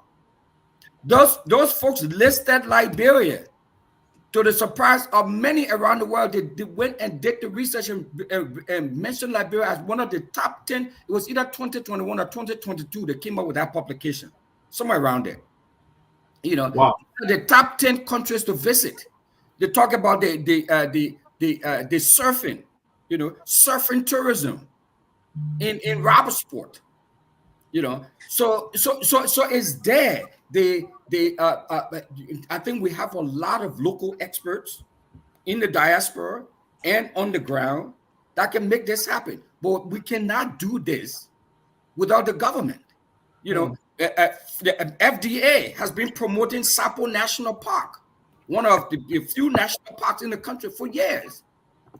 If you go to Libasa now, they have an animal sanctuary, one of the only animal sanctuaries. So what does the government needs to do? What does the government need to do? Anybody can answer that one. I think you've been. I'm sorry, but I think you've been redundant in the questions, because we've been. You're going to get the same. You're going to get the same answers with regards to what the government needs to do. The government. You answer. So I actually partner with two other people. Am I audible? Yeah, All right. can you hear me? Yeah, go ahead. Yeah. Okay. No, go ahead. Laura, go ahead. You can hop in. I actually partnered with two other gentlemen, King, my man King, and another one, Jones Williams. And we did a feasibility study. We wrote a 125-page report on not just tourism, but it was 90% based on tourism, but the other part of it was also based on developing a hotel over in Liberia. when we started the research on understanding tourism, and this is how I came across that implementation plan, the tourism implementation plan, doing the research. We don't have a database that can tell you how many tourists are visiting the country. We don't have database. We don't have data to tell us anything, because if you're making decisions, you do need some level of data. We have no data to tell us who's visiting the country, tourists, who's coming in for tourism, who's coming in for business, we have none of that information. You need a database to start collecting that information so you can start understanding where these people are coming from who are coming here as tourists. The other thing is people tend to focus on tourists as non-Liberians. You can have Liberians going over to Liberia to visit as tourists. And that's a major, major opportunity right there. We spend so much time trying to advertise to the wrong group. Why? Because we don't collect the data. If we were collecting the data, we'll find out that a lot of people coming to Liberia are in fact Liberians who are coming there for vacation. In a sense, they're coming there as tourists. So the first thing you have to do to answer your question, Ben, you need to set up a database. You need a dataverse. You need some type of a database that will help you draw the decision in terms of who to advertise. You can't go advertise to people in Japan if they're not visiting Liberia. You'd be wasting your time, wasting your money. You're not going to be advertising to people over in Kansas City or Minnesota who are not visiting. No, you advertise based on the information coming in at RIA and Immigration Services. So first, set up a database. Talk to people who are experts in tourism. They may be taking, like Robert mentioned, they may be taking trips over to Dominican Republic, to Jamaica, over to Cancun. Talk to those people. You need to advertise. There's an actual step-by-step implementation plan. Ambassador Boyka talked about it. He said, we have all of these great ideas, but why do we not succeed at it? Because they die on the implementation table. So you need some project managers, people who can come in there and see projects from inception to conclusion. So you need to do that. But the reason why you need to do tourism in Liberia, because our population is growing at a rate of over 2% per year. We're adding about 100,000 people per year to the census, right? Or to the growth rate, the population growth rate. Those young people are not coming in understanding how to seek jobs, highly technical jobs. You don't have that. You need to start building your hospitality sector. I talked to some, we're actually developing something for tourism here in the States, but it got shut down by the outgoing government. They weren't interested in it. But they failed to realize that tourism is the one sector that can reduce poverty in Liberia. There's a correlation between economic growth and poverty reduction. Create that tourism sector, let people get jobs. They'll be able to feed their families, send their kids to school, and they will stop running behind some of these silly politicians that you see broad daylight with nothing to do. It's absolutely a shame. You see grown people chasing politicians broad day, and they don't have a job. So, Ben, to answer your question, there is a strategy, a step-by-step plan to get this done. And if no one had ever spent time researching this, you need to take the time, sit back and read on it and talk to some of the experts. So I just wanted to kind of mention that. Yeah, let me come in a few minutes, right? Let me come a few minutes, okay. Right? How to call it. First of all, the tourism is necessary in Liberia. Whatever the timing, whatever the case is necessary. And the good thing is that we invited the VP elect, and he's watching this show now, so it's good. So at least he pay attention, and let's hope take it from here and we take it to another level. So I want to welcome the VP elect to watch this show. But back to the tourism issue, like Kev said some things about, and honestly, the first thing is people are saying that our environment is very hostile for people to come in. People believe that it's a hostile environment. People believe that we need to be welcoming, and if we are involved in tourism, make sure that we have the proper road network and also the security and everything, the judiciary areas should be functioning so people can be comfortable. Because like I was checking on something, you look at a daily a vacation, at least a vacation, you'll be spending almost, a family of four, we spending $144 a day just for transportation, lodging, and food and everything, entertainment. So like we got like some beautiful areas in our country like Cape Mount, Bassau, Nima, Bong. These are areas that when the National Investment Commission bring people in the country, when they come to the country, encourage them to spread the investment to the other parts of the country, not only Monrovia. You go to Monrovia now, Like somebody said the other day, you got to walk hundreds of entertainment places all over the place. Okay, like I went Nimba, I went Ganta a couple of months ago, where this VP elect to on one Ganta, a place called Jackie. I know it's called Jackie. That place is, I mean, it bores a lot, but I see people coming from. I see a lot of expatriates come there and hang out on weekends and so forth, and they're making money because of what it brings to the table, making money. So we should not only be specific in Monrovia, we should spread out the investment throughout the country and focus on our road networks and also our security system and those who are welcoming tourists and at the airport and also our investment people. Be open to them. Do not tell them, say, well, before you do this, I want you to give me this. We shouldn't do that. That's not a thing that discourages people from coming. You know, we should open the market so people can be able to come and invest and expand our tourism industry. I hope we can think about doing that. And I pray that the incoming government, like Ben said, arrests the platforms get arrested. The last one is tourism. I pray to prioritize tourism. And if I'm not mistaken, the president-elect in one of his interviews said that the Ministry of Information, he's gonna split it. Either he's gonna end the Ministry of Information and just have a bureau of tourism, whatever the case. I hope that they can invest into it and we can focus on it because like Ghana making millions of dollars from tourism. And Millions. You're talking too slow, Tommy. Billions. take for example, right? 2.25 billion. My friend Ron this year was telling me he went to the Barbados. He said, "Tommy, you won't believe it. It's almost like you think that like the Liberia you're in because the people in the Barbados we have the same culture with them. So a lot of people want to come to Liberia this year. I think Liberians are also going there this year too. So we should open our country up. It's like at the end of the day, just to end, it depends on the political will. Once the political will is there, I'm sure that we can make progress in that area. So let us really get down to the tourism and encourage our leaders to focus on it. Maybe our lawmakers come up with a bill to enforce the tourism law so that we can open the market up so our country can benefit from tourism. Bernice, before we come to Bernice, let's go to Kev. I know Kevin's sitting in the back. Let's go to Kev. Then we'll come to Bernice. But just also watching the show. Yeah, and before we go to Bernice, I hope we can also start our new tourism program in Liberia by taking over the business launch at Rawa International Airport and put a Liberian there so that people coming will experience Liberian cuisine and food and other things. Go ahead, Kes. Yeah, let me give her my place, and after she finish, I will come. Then I'll. All right, Bernice, go ahead. Okay, Kev, thank you. Back to Ben Savvy question about the human capital. You know, the thing is, we do enjoy discussing problems. You know, it's entertaining, it's dramatic, but discussing solution is where most people get stuck. So when it comes to identifying the problem, I think we've been trying to identify the problem for many years. It's time for us to go past that.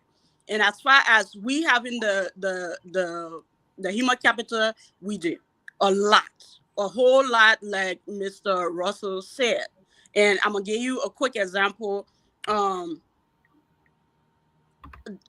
Last year, when I did my event in Philadelphia, the Kandahar Awards, it was actually because I've worked with a lot of the old musicians for a long time, the Fatu Gifler, all those old musicians. I got their numbers on speed dial, and a lot of these people have not been acknowledged for their work and appreciated for the work. So I did my event. That event cost me $15,000 out of my pocket.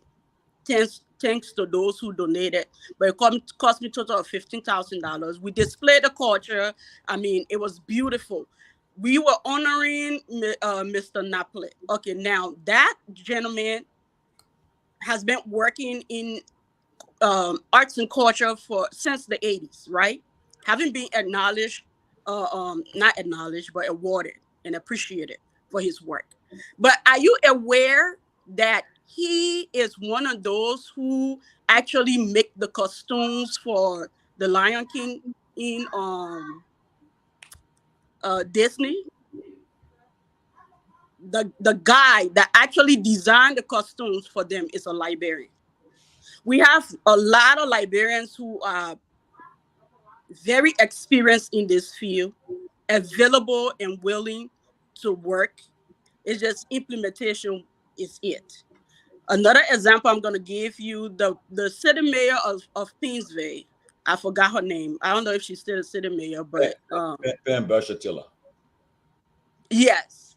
I contacted her years back, and I came up with an idea. Hey, I want to honor our entertainers, our older entertainers. Can you give me about maybe 2 miles of sidewalk? I'm not too familiar with Monrovia, so maybe it was not the right person I contacted. But I don't know if you have 2 miles of sidewalks available in Pinsville. Can you give that to me where I can turn it into a walk of fame and we can develop it? And every time we put a star on it, the city will get paid for it.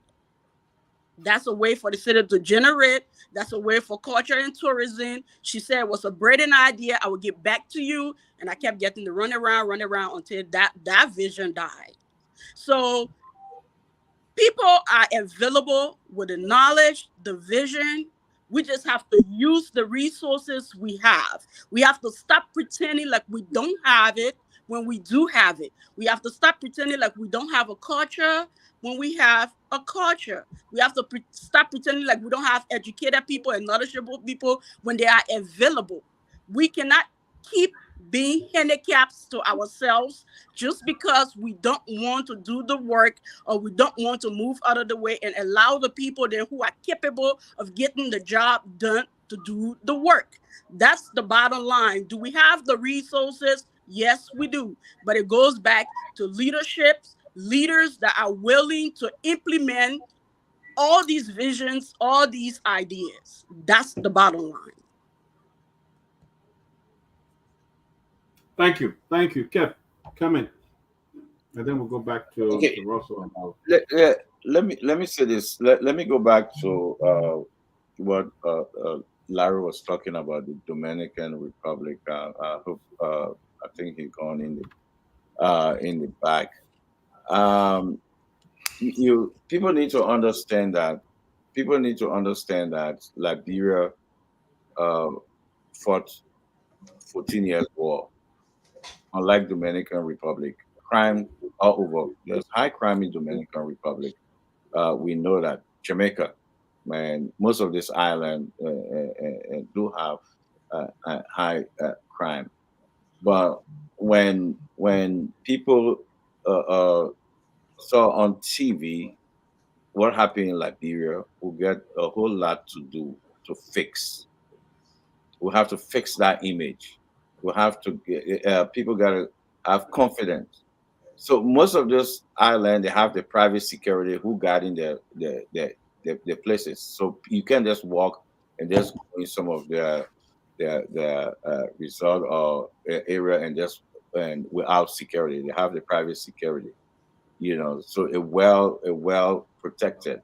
So it's different from Liberia. It's different from Liberia. So we have to strengthen all those places, especially, and I repeat, we fought 14 years war. We have to strengthen all those places. We have to give the people confidence, like what Rwanda did. It took almost 20 years to build that system. Almost 20 years. And guess what? With one leader, Paul Kagame. He's been there since the 90s. Almost 20 years to build that system. So the kind of nasty fight that we had and other things that we have politically, not there. He makes sure that he deal with the people themselves. The first thing he did, he put the country together that no Hutus, no Tutsi. And he did not come on the pulpit and just say it. He made sure it become a law that if you come out and say those things and try to divide, it's a crime. So you see, so there's a lot of things need to be done. That's why I'm saying we're not ready yet. There's a lot Can I of come in, please, after Kev? Yeah, there's a lot of things we need to put in place. So we need to build up the minds of the people. So when you talk about a certain a country, like for instance Liberia, 90% of Liberian, especially living in the diaspora, are politics. They want to go home to be politician. If I'm not mistaken, this is the first show that I know that we come on and talk about tourism in this manner. But a lot of Liberian, I belong to political party. I want to go. Even some of us that support political party, they say, "Oh, when you go in Liberia," some of us say, "No, we're not going there." Oh no, you're going there because it's in the mind of the people. So we got to straighten those things. We got to say, look, Mr. Russell going to Liberia to affiliate with the government, not because he wants position, but because he have seen something somewhere that he wants to develop. So with the backing and the help of the government, develop. But they are not doing that. That's not the mindset. So when you see other countries like Rwanda, other countries, they're doing the mindset, they're going there to build their country. So if we get away from that mindset and we go into the mindset of want to build the country and want to develop that sector, I think we will do it because Liberia is a beautiful side. Liberia is like an island by the ocean. You know, we right there. We can do it if we want to do it, and we can take country first. If only we step away from and holding political office or offices, and then we say, okay, I will affiliate with the government, but this is the role I want to play. This is the era I want to build. Thank you. I think that. Oh man, wait, man, you so hard to talk. You so But hard. finish now. We listen. You so hard to talk. But that's the way. That's the road I think we should go. But if we just saying it, again, I'm using the word the romantic side, and we will not get there because we're not ready yet. We'll have to build things before we get there. Certain things we'll have to straighten up. We're not ready yet. But We Ben, are- All right. let me ask you a question, Ben.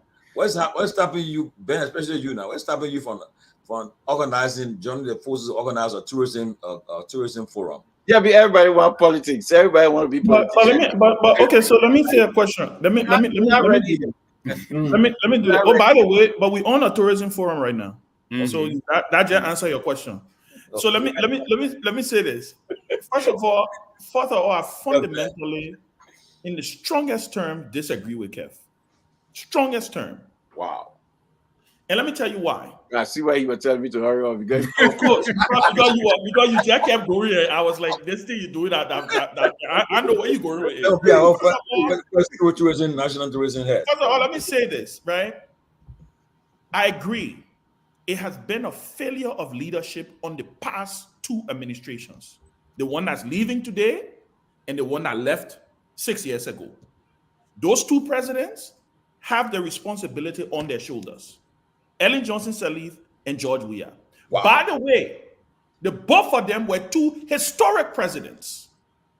Two historic presidents that could have propelled tourism to a level in Liberia like we've never seen before in our country's history. So I disagree with Kev. Wow. Paul Kagame, you did say it took them almost 20 years. Kev, newsflash. Our war ended in 2003. We're in 2024. Ellen was president for 12 years. George Weah has been president for 5 years and a few more days to make it 6 years. In I think 7 or 8 days or 10 days, January 22nd. My disagreement comes from the fact, and all of the things you're talking about, I think you're changing the goalposts. Because from all that I have gathered, that's why I kept asking the question, what do we need to do? And it sounded like I was being redundant, right?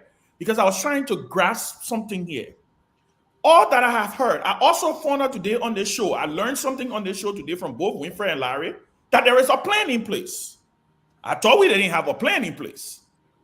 I also learned that we have the human capacity Winfred Russell talked about how he reached out to the Liberian Tourism Association, how he reached out to all of these people. We have a thriving a middle class in the diaspora. Larry also talked about the fact that we are marketing or targeting the wrong group of people. We don't love, it's almost like we love ourselves. We don't respect ourselves. One of the most important black men in this country happens to be a Liberian, Richelieu Dennis.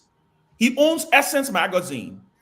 He owns what is the name? Shea Moisture. Yeah. Right? He holds the Essence Festival every single year. They now have an annex of the Essence Festival in Ghana. Imagine. Why is it not in Liberia? Yeah. Why have the Liberian government not engaged Richelieu Dennis? Why have Richelieu Dennis not been named our tourism ambassador? Heck, whatever name, call him, task him, call him. I saw President Sirleaf decorate him when she was leaving office. Why did President Sirleaf not call Richelieu Dennis and say, Richelieu, I am tasking you with the responsibility to work with other Liberians, and let's start. I'm giving you the power.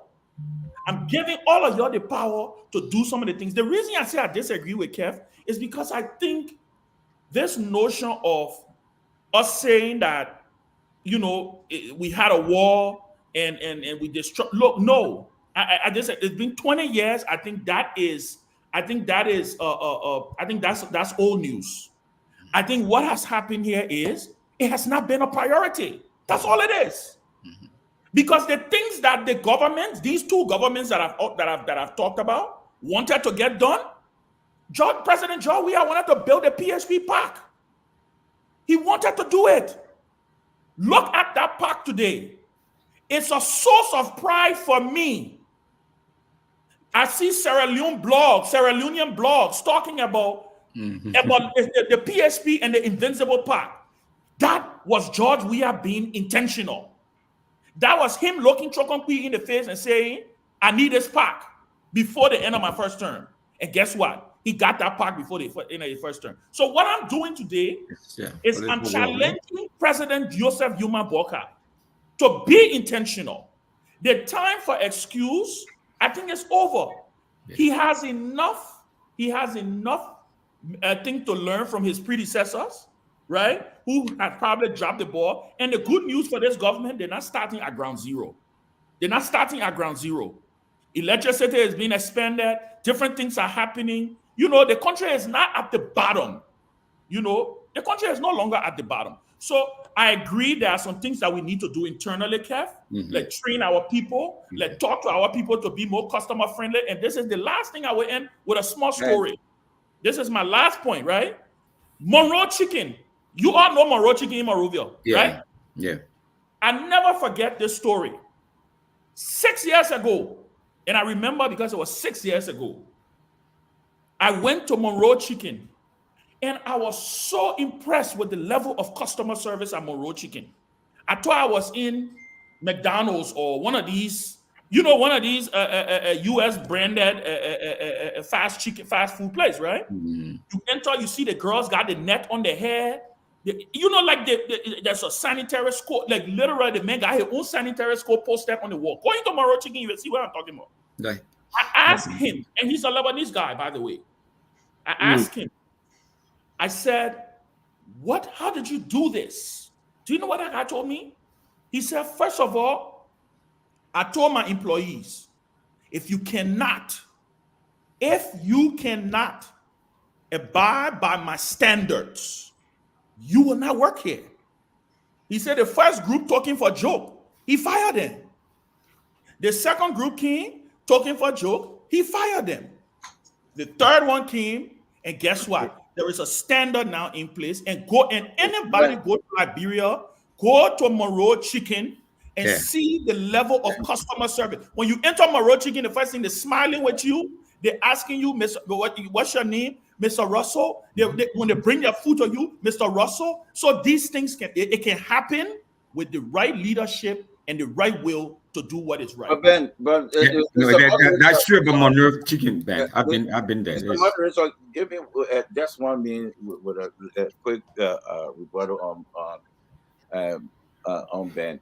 Yeah, Ben, you say you disagree with me, but I believe that in anything we have to do, anywhere in the world, we start with the mindset. It's the mindset. You cannot disagree with the mindset. For example, if you look at the plan of George Manuel Weah, you can actually see a lot, because a lot of people don't have the eyes of the vision to see. So you can look at the plan and you can understand that where he was trying to take the country to. For example, when the start of the PHP pack, when Trocon went to different news media, putting the picture up, talking about it, he was condemned. They say, "Oh no, that nothing, that this." Nobody was thinking, even politicians, a lot of politicians condemn it. They were not thinking that it's a good thing. It will help. So a lot of plan that came in that politicians are condemning. So if the mindset not there to say, hey, Liberia, we are at this phase of rebuilding Liberia. Yes, you can play the politics, but you have to. Don't say because was 2003 we ended the war. War starts after the war end, because it's another war. You have to fight the war. I'm trying to find where the disagreement with me. No.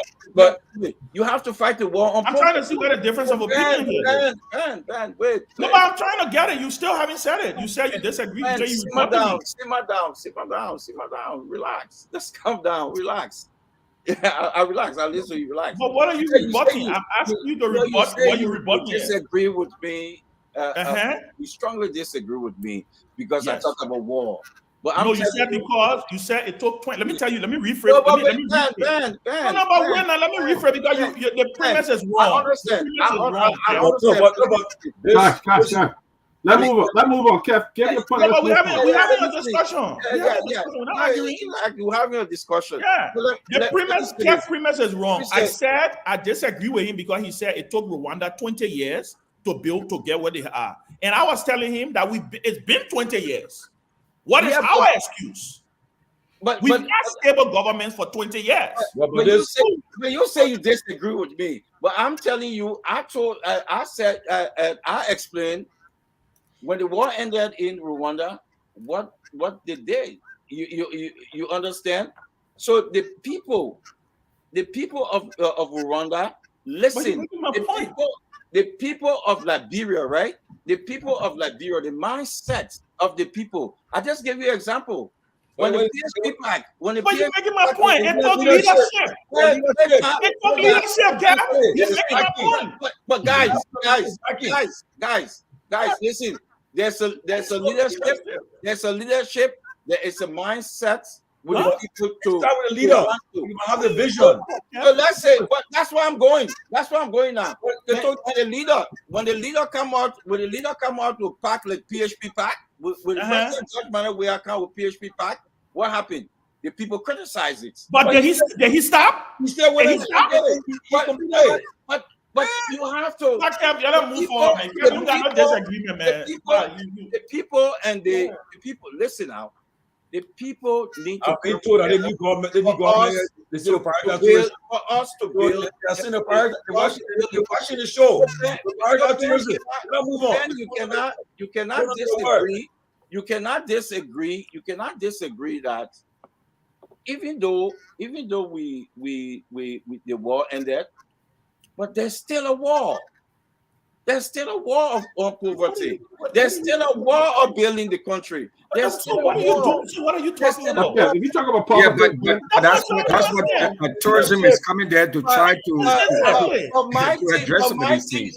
My job. Russell, my thing is people who's supposed to take part, right? Who's supposed to take part and help building, They investing their mindset in more of politics, how What to do you tear think? down the country, That's a lame how excuse. Let me come in. how to tear down the country. But that's a lame Because excuse, man, Kev. it's Don't go different. there. It's different from what happened in Rwanda. Are you kidding me? Different. God. Okay, It's Cap. different from what happened in Listen, hey, Rwanda. Ken, listen 1 second. If I were to tell you that 80% of the population agree with we had to build the park, and only 20% were the noisemakers who disagree, it sounds like you're leaning towards the 20% because you don't have any proof you can offer. Thank Because if a you. small segment of the population is saying they disagree, Thank you. you can't just lean and say, "Oh, the entire nation disagree." Where you coming from? But Larry, why were they but Larry, disagreeing? So but we Larry, gotta, but Larry, there's but a Larry, reason what why I'm they were saying that, disagreeing. Larry, the reason I'm saying that, because when we were promoting that park, Larry, Stop you as a leader. What is it? Larry, What is your it never criticism? stopped. It never stopped. That's why the What park is there. the issue now? But when we were promoting that park, Oh, my man, but we're not, you want to know anything about job? We are We don't have time, though. it's stiff resistance. We met stiff resistance. Okay, Let me come in. But See. listen, Because when we were promoting that remember park, what Bernice? if the mindset of the people doesn't change, Let me. okay. So what? Okay, so Kev, It's Yeah, just one text message. Remember what Bernice said earlier? She said criticism is one of the easiest things that anybody can do. People Thank will always criticize, but you can't let the criticism stop you from doing what you no, do. but if you have a vision, it not But stop. you seem to be leaning but now to Larry, say that because Larry, people criticize. Larry, you, it did not stop. That's why the park What did is, not stop. yeah, But what that's is why your the park- point?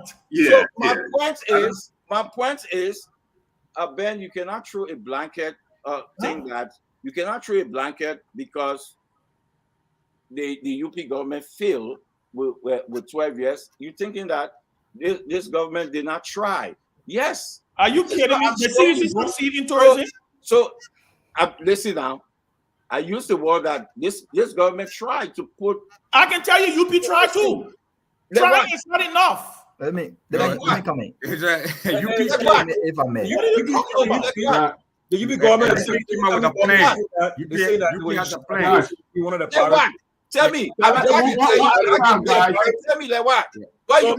Why UP did? Let me come in. Why? Please. We shouldn't turn this conversation Okay. into UP versus CDC. Yeah, no, Okay. this you is brought it not up. about that. I'm not You UP did. versus No, CDC. No, we brought it up.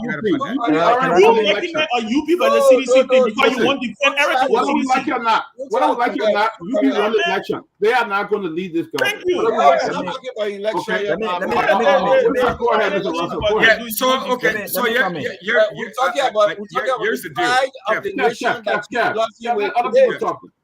That's So, what we're Go talking ahead, about. Winfrey. what I think what we're discussing on this show is that looking at tourism and seeing tourism as a solution to some of the issues that you identify, Kev. And as the saying goes, we can walk and chew gum at the Thank same you. time. So Larry talked about that's the database that we need to put in place. That is important. One of the things that I also think we need to put in place, Larry, that I've proposed to the Liberian National Tourism Association, but of course they didn't have the resources, neither the wherewithal to make it happen, is what is called a tourist asset inventory. Okay, we hear a lot of people talk about Patawi. There is more to Liberia than Patawi or Robertsport or Sapo National Park. You know, during the Ebola crisis, I was in Southeast. I was assigned in Southeast Liberia. And the organization I worked for, we were the bulwark. They're situated in the Southeast so that the Ebola virus doesn't go across to Ivory Coast. So we had set up this cross-border surveillance system.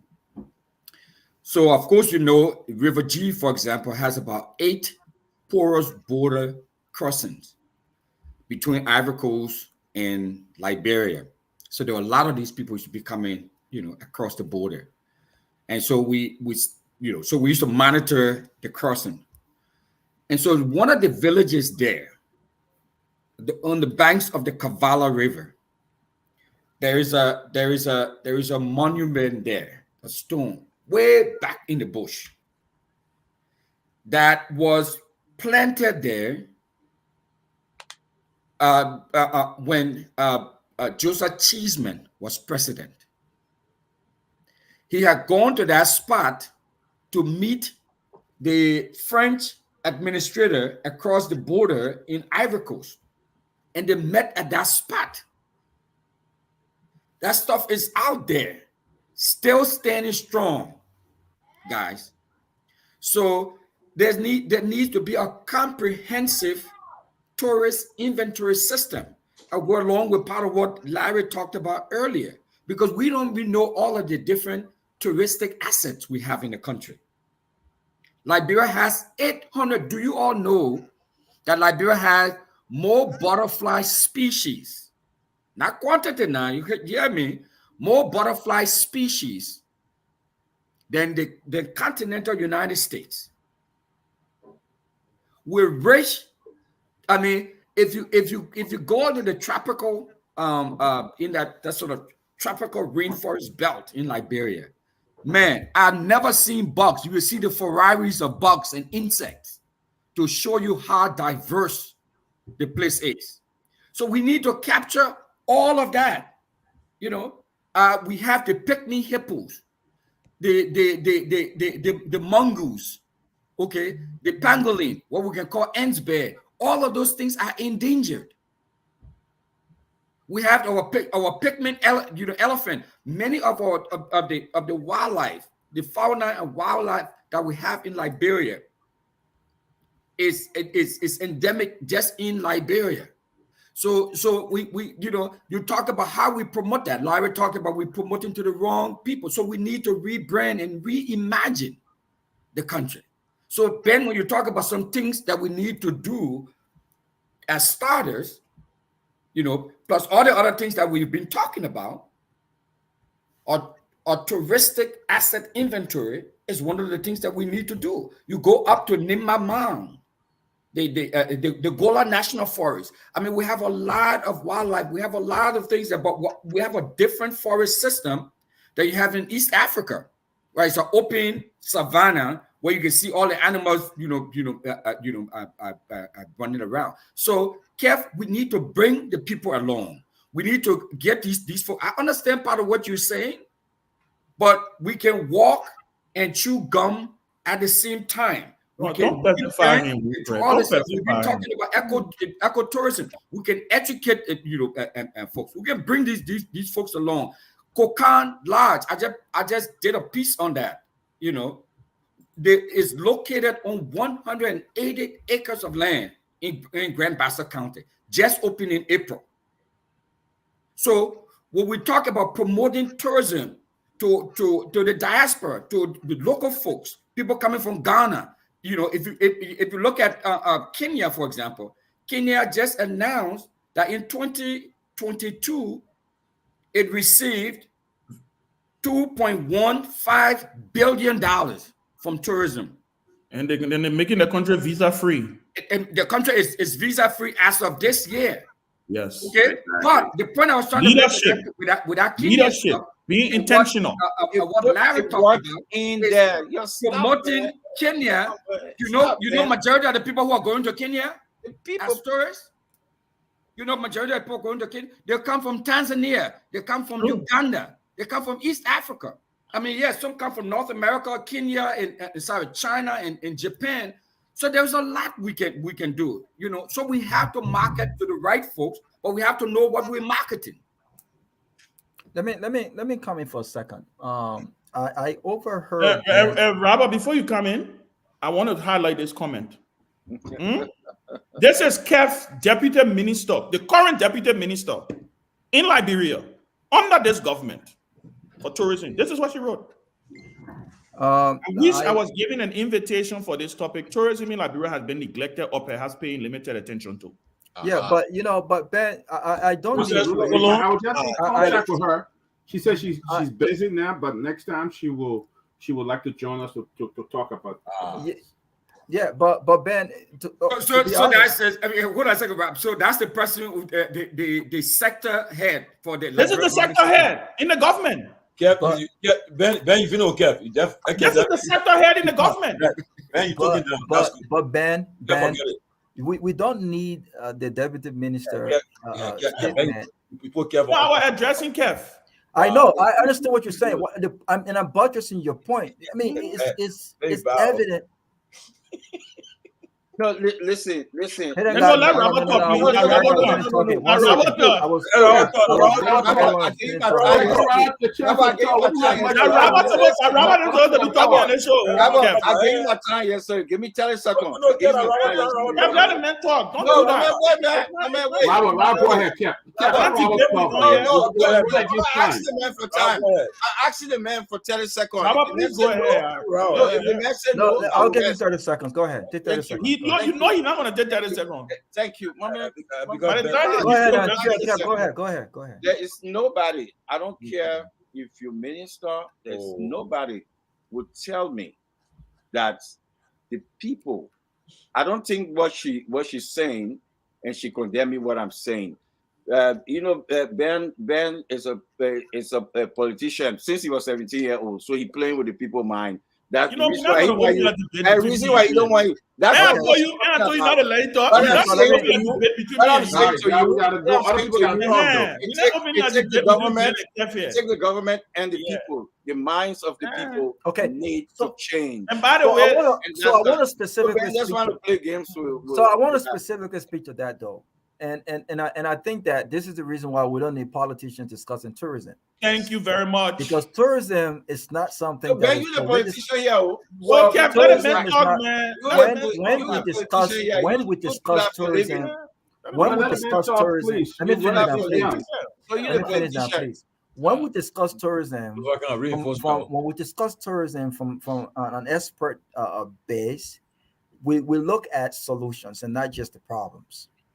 I think Ben asked some great questions. How do we get started? And I think Russell and others have done a phenomenal job in, if the VP elect and all the president elect is listening. I think you can take something from this discussion to say, look, how do we get started? When you involve politics, it becomes this whole tick for tie as it relates to which government did better, which government have failed, and so forth and so on. You take away from the discussion. But I want to specifically speak to the mindset problem that Kev talked about, and Ben was talking about maroon chicken and the service and things like that. Look, uh, tourism have got nothing to do with, and I'm sorry. I've been an education reform advocate for a long time. I've dedicated many years to this, spent a lot of money, and we're still doing a lot of things in Liberia. But I don't think this have got to do much with the mindset that we talked Oh about from my the perspective for God. which let's Let get me me call out. the man Get out. me out. Let the man out. Okay, let me just go right into it. The best way to change the mindset with regards to tourism, Kev, the record shows that across the world, this is not limited to Liberia. Those that are involved with tourism consist of mostly women and youth. Women and youth. That means almost 75% of the workforce in tourism involves women and youth. And you know what serious countries have done with regards to the mindset that you talked about? When I talk about mindset, I'm looking at it from an educational place. And this is a trickle down effect when it comes to tourism and why it is important.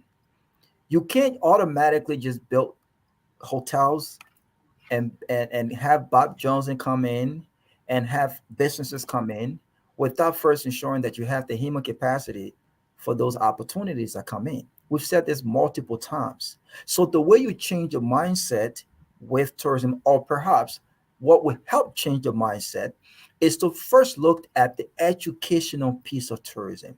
When you look at tourism, the UN World Tourism Organization have looked at two different skill sets of tourism: soft skill set and hard skill set. What we've done and marketed in Liberia is the soft skill set. Okay, the behavioral instructions, right? I go to Liberia and I'm the manager. I come from Lebanon. I come from Europe, and we try to tell people what they need to do. That is temporary. What the UN World Tourism Organization have noticed is, in order to change that mindset and elevate this whole notion of what tourism means and what guests expect. There's something we call the sequence of service. Those are things that I go across the country, helping restaurants and hotel associates on the sequence of service, right? 15.5 rules, anticipation of guest needs, um, uh, um, the why moment, creating memorable experiences. All of these different aspects have to do with education, but it can't. That's the soft part. What we have not done and what we must also do, as we discuss tourism, we can't just discuss tourism without leaving out the educational piece of that. We need to ensure that we are enhancing those soft skills to hard skill sets. Like we talked about database management, we talked about data analysis, technical knowledge, computer skills, analytical skills, marketing, project management. All of these things are very, very important. This is how I believe you change the mindset when it comes to tourism in our country. If the universities across our country are offering political science, and everything that the young people know and understand is, I want to become a politician, and we damn near know that not everyone can become elected officials. We know that not everyone can get jobs in government. This is why government has remained the highest employer in our country. The mindset is, if I graduate high school, I want to go to University of Liberia to learn political science. I want to be a part of the student council. What about having students go to school and, in fact, from our high school, start learning the essence of culinary? We are taught that ROTC in high school. People with interests move on to the army, and they can have different training. We went through that in this very country. What about having an associate degree in culinary arts, right? Just being a chief cook does not make you a cook. Just being a cook does not make you a chef. What about having a small little program, a certificate program with soft studies on hotel management? You see, you can't change the mindset by just talking about it. You've got to present the opportunities, and you've got to convince Liberians that this is an area where you can make money and you can actually elevate when it comes to service and compete. There are Ghanaians that are competing in London, right from Accra. Why do you think we invested in the Marriott at Accra Kotoko International Airport? This is a Marriott brand Kev went there. Kev went there and enjoyed the service. 89% infused with Ghanaian culture. Mm-hmm. Why do you think we Kev was invested there. in Rwanda? I've sat on these boards. I understand what this means. Why do you think we started investing in the first Marriott of 4 There point we go with the romantic side of this story, Mr. Russell. I don't want this conversation. Yes, I don't want this conversation to be missed. There we go again. By this notion that we are not ready, and by Exactly. this notion that we When cannot. will we ever be ready? If we limit the conversation to this, we take away from how we got started and how other countries got started. We went over this thing over and over. There are many opportunities where we can get started. It takes leadership. Robert, I can do it. Russell can have all the best ideas. He can't do it. It takes those who have elected to start the ball rolling and Thank you, actually Robert. have the political will to recruit the right professionals, not politicians, to get us started. We have the blueprint to how we can get started. Get the right professional on board, get the right expert opinions on board, and we can get this done. We can talk about security. We can talk about roles, but you don't need necessarily roles and massive roles to start ecotourism. You don't need all of these things to start cultural tourism. We spoke about these things. We can drop over to leisure tourism. There are steps of these things, but we have got to start somewhere. Wow. Okay, let me go to Professor Larry, and then we'll do Julia for about 3 or 4 minutes. We gotta go, guys. Henry's ready. We gotta go. Professor, what will you say? Step in there. Kev is saying that we are not ready. When will be ready? We're all there and gone. Yeah, man. Here's my answer. Here's my answer to that. Here's my answer to that. We are ready. It all depends, and let me tell you why I say we are ready, right? In fact, to Robert's point, when I was working with a group over here, including some high-level members of CDC, one of the things we decided to put together was the training of customer service. We had people who were skilled in tourism, part of this team. We collected the information because we wanted to know, okay, going forward, who do we start advertising to? So we collected the data to know, to try to see who was coming to visit Liberia. But we also set up that training program. I spent a lot of time with people and we created a curriculum. We are ready. The only thing that is missing, and I think everybody here have been saying it time and time again, but maybe it's not been picked up, you just need a leadership. You just need the leadership. And people that need to understand what leadership means, right? Thank you. Because the leader is the one who will sort of step out there, lay out the roadmap and say, look, listen, Vision. this is exactly. Be able to have vision and say, look, this is where I want to get us 2 years from now. This is the path we're going to take to get over there 2 years from now. You need tourism like yesterday. The reason being, if you can get at least 100,000 people employed in the private sector, you're going to reduce a lot of the threats and risk and unemployment. And Larry, it would drop the poverty rate significantly in Liberia. You can encourage people to come to Liberia because right now $1 US is worth about 180 something Liberian dollars. Thank you. So your money will go a long ways if you want to travel and enjoy yourself. Visit Liberia, where $1 US is worth 100. I think we'll pay for next Tuesday. I personally will pay for a tourism show next Tuesday. So we have in fact, this retired judge who was part of this team, Judge Little John, he wants to come on because he's planning to bring a ton of Black African Americans to Liberia on a tourism excursion. He wants to. I mean, this guy is so enthusiastic about doing something for Liberia. Listen to this. A retired judge, U.S. American, Black American born U.S. judge, so encouraged to do something for Liberia, including things like solar panels. He went and took classes at a community college in Houston to learn how to install solar panels so he could come to Liberia to try to teach people or help people to install solar panels. Look at that kind of sacrifice. Again, we were part of a team putting together a lot of programs because we knew tourism and education was an important part to reduce poverty in Liberia. We worked on that together. We put together curriculums. We discussed it constantly. He brought people from different colleges on board to try to. And in fact, I spoke to him. I think I mentioned this to the chief, Tomanin. I spoke to the judge, and he has agreed to come on the show. In fact, today he's getting his visa. He's going to be traveling to Liberia towards the end of this month. Wow! And I told him next week Tuesday. He in fact, he wants to come. Maybe even on Friday this week, he wants to come in. You want to do it next Tuesday? I can let him know. We can bring him in. He is encouraged to bring a lot of people. He wants to try to boost the tourism sector. He keeps telling me. He said, "Look, listen, Larry. This is not about making money. This is strictly about uplifting Liberia. He's not driven about profit. He's driven to want to leave a legacy of helping Liberia."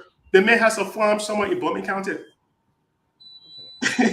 How many Liberians are invested in Liberia like that to have a farm? He is fully invested in Liberia. And when he reached out to me and I reached out to people in the incoming government, nobody called me back. Only one person I would say was interested in return my call. I would give her a lot of credit for that. But a lot of the people that I reached out to, they never called me back. So those are some of the things, again, where the leadership comes in play, right? Missed opportunities. Exactly. And I can see it happening because they just, and to Kev's point, people are driven by politics. A lot of times people are they just want to come in and, holler and scream and do politics all day long. They fail to realize we can have conversations on healthcare, how to improve healthcare. We can have conversations on tourism. We can have conversations on reducing the number of young people that are afflicted right now with those drugs in the country. We can talk about mental health. Those are different things we can talk about, like Kev said, rather than spend 99% of the time discussing politics because people like that. I don't think they got my point where I said we're not ready yet. You see where you just everything that the man said, he agreed with it.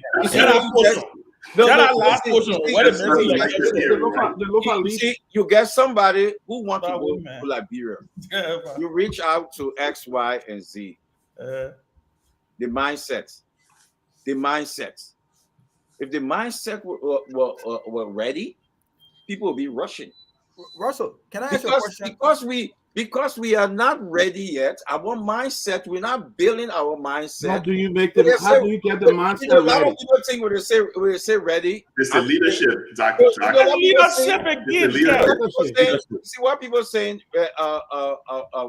Ready? They think I'm saying, oh, we shouldn't do it now. That's the mindset, and the narrow-minded mentality. We say not ready. Oh no, we mean ready yesterday. We need to. That's not what I'm saying. That's not what I'm saying. Let me ask Larry a question. Let me wrap up with this, Kev. Larry, what I'm saying is, you said the African American judge gave family bombing, right? Yes. You get family bombing, right? Yes. Mhm. Okay. How many Liberian who here talking about politics? Like Ben being politics for since was 17 years old. Yeah, you know, He can yeah, have you want to attack me, and you want to attack me. Any farm. Okay, guys. Are you kidding me? You want 17 years old. Guys, who Is Ben ready? okay, Ben. Ben ready? No, he's not ready. Quickly. You know what? You know what? I would not go. You know what? I would not play to Kev. That's making an announcement. Okay. Yeah, Robert, I would not play to Kev antics. Robert, Larry, and Russell. January 23rd, Vice President Kun call you guys and ask you what's the plan to start to get this situation started. What will you guys be telling him quickly? In 1 second. We're not saying that message now. If I got a call, I think they've been saying it.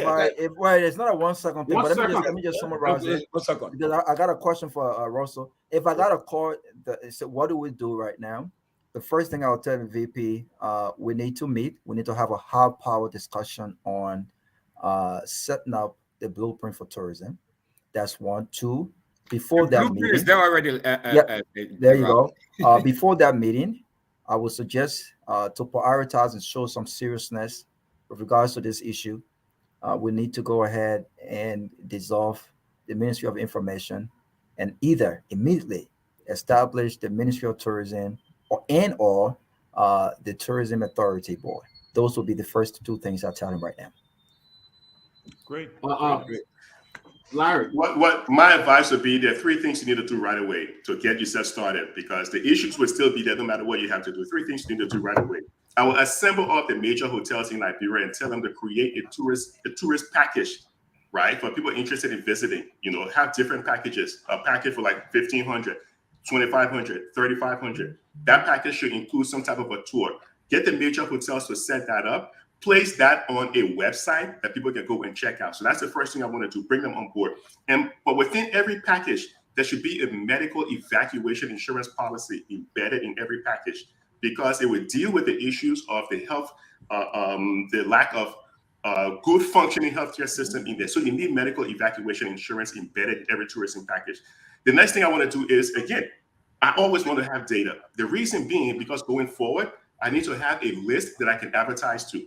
So if I see people coming in, when they leave, I want to send them like a thank you notice and let them know that, hey, listen, you need to come back and visit Liberia again. I need to know where they're coming from so I can be able to advertise to them going forward.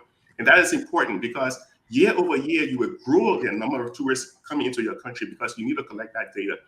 You do need money. You need to raise some money, because you can't say you have a Ministry of Tourism or you have a tourism board if they don't have money to do some advertising. Exactly. So you need to be able to raise capital to be able to do that. The World Bank, USAID is not going to finance these type of venture on a regular basis. So you need to be able to tap some means.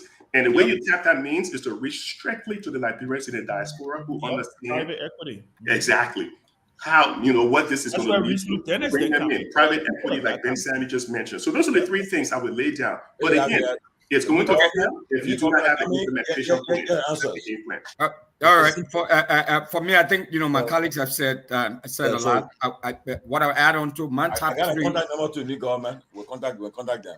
Okay. So my top 3, Tomlin, would be Larry talking about the database. But like I said earlier, I think we need a tourist asset inventory done in the country. We need to, we hear the same places for the most part, the same places we talked about over and over and over. But we have more touristic assets than Patagui. No offense, Patagui is great. We have more than just Lake Shepherd and Lake Piso. We have more than the Blue Lake. Matter of fact, I will even include the Blue Lake on that list because the Blue Lake is contaminated. People shouldn't even be swimming in that place. But that's a whole separate conversation. So one, we need a tourist asset inventory to be conducted to know where we have all of the different touristic hotspots. Picnic Cess. How many of you been to the rock formation in Picnic Cess? In Grand Crew County. So we have a lot. So that would be one. The second piece would be Larry talked about the hotels. Now, the Liberian National Tourism Association. In fact, I was just talking to the proprietors of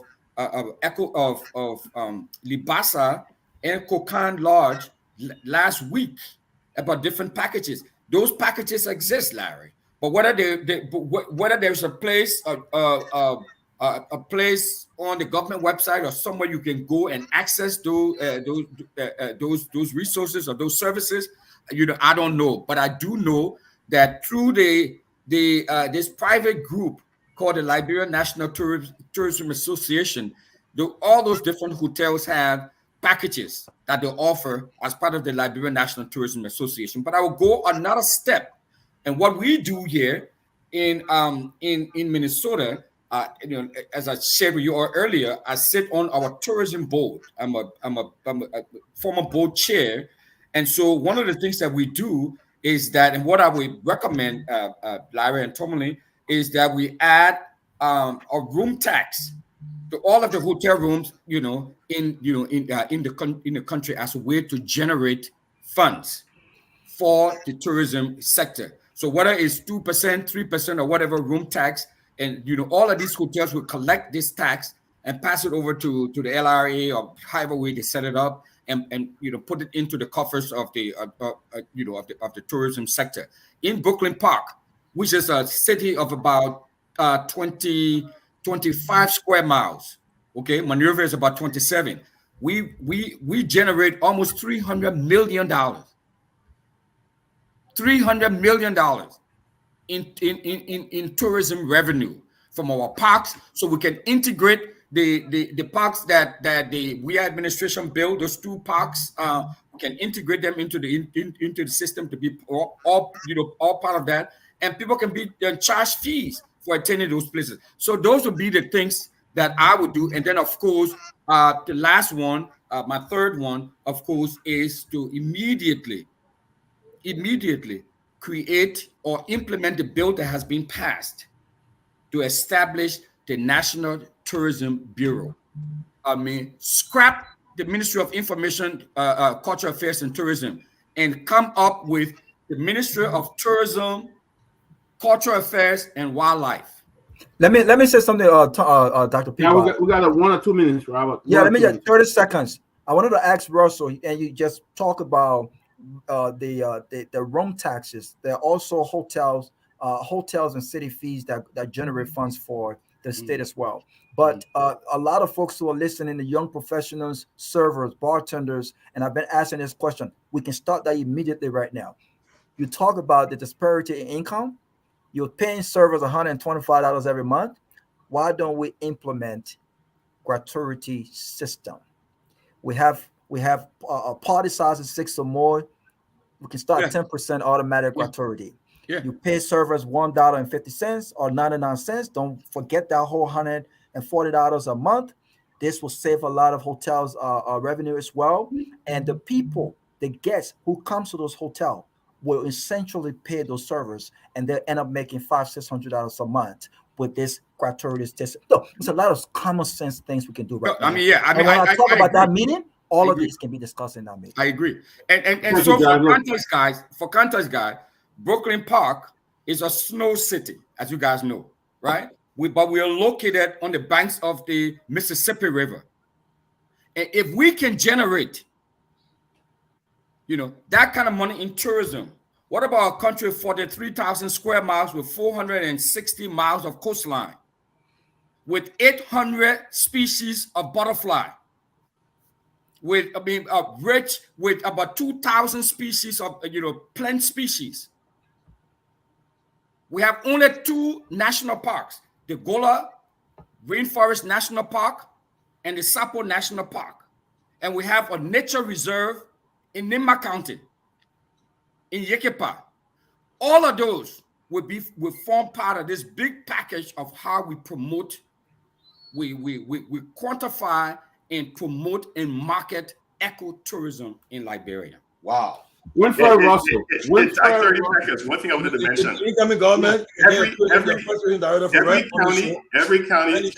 own tourism office. Yes, Every county should have their own tourism office. Why? Because a lot of the poverty is in the rural section of Liberia. I'm sorry, somebody. I wanted to say this. Every county should have a tourism office. Let there be some competition to bring tourists in, and you will see how people will be incentivized to do better and improve things within the county, because the poverty is actually in the rural section. About 70% or more of the people that are poor in Liberia, they're in the rural parts of Liberia. But you see how over in some countries you can see different villages and stuff. Mm-hmm. Sometimes they do have a little welcome thing for you when you enter that village. It doesn't have to be like a major office, but just let the counties have a tourism plan. I just wanted to drop that in there before I head out. One last thing, guys, before we go. One of the things that I think we've missed. We've talked about leadership, so hopefully we'll take on that. In September 2014, so Tourmaline, Ben, and Dr. Peabody, Kev, I didn't have your information. I send you all that Lonely Planet, article. When was this? The Lonely Planet. I sent it to you guys in your. I'm gonna say the reason you didn't have it because when I read it, that's why you didn't have his information. Yeah. So but in 2014, Ellen Johnson Sirleaf, if you guys remember, and the motivation for that Lonely Planet article, guys, why Liberia was listed, because a lot of people wonder, what the hell? What does Liberia have to be listed as one of the top 10 countries to visit in 2019? I think the article came out on the Lonely Planet. And you know the reason? In 2014, Ellen Johnson Sirleaf, the Sirleaf administration in Norway, Larry probably know the deep end of this that deal. They signed an agreement. Norway said we'll give you 150 million plus if you sustainably protect your rainforest.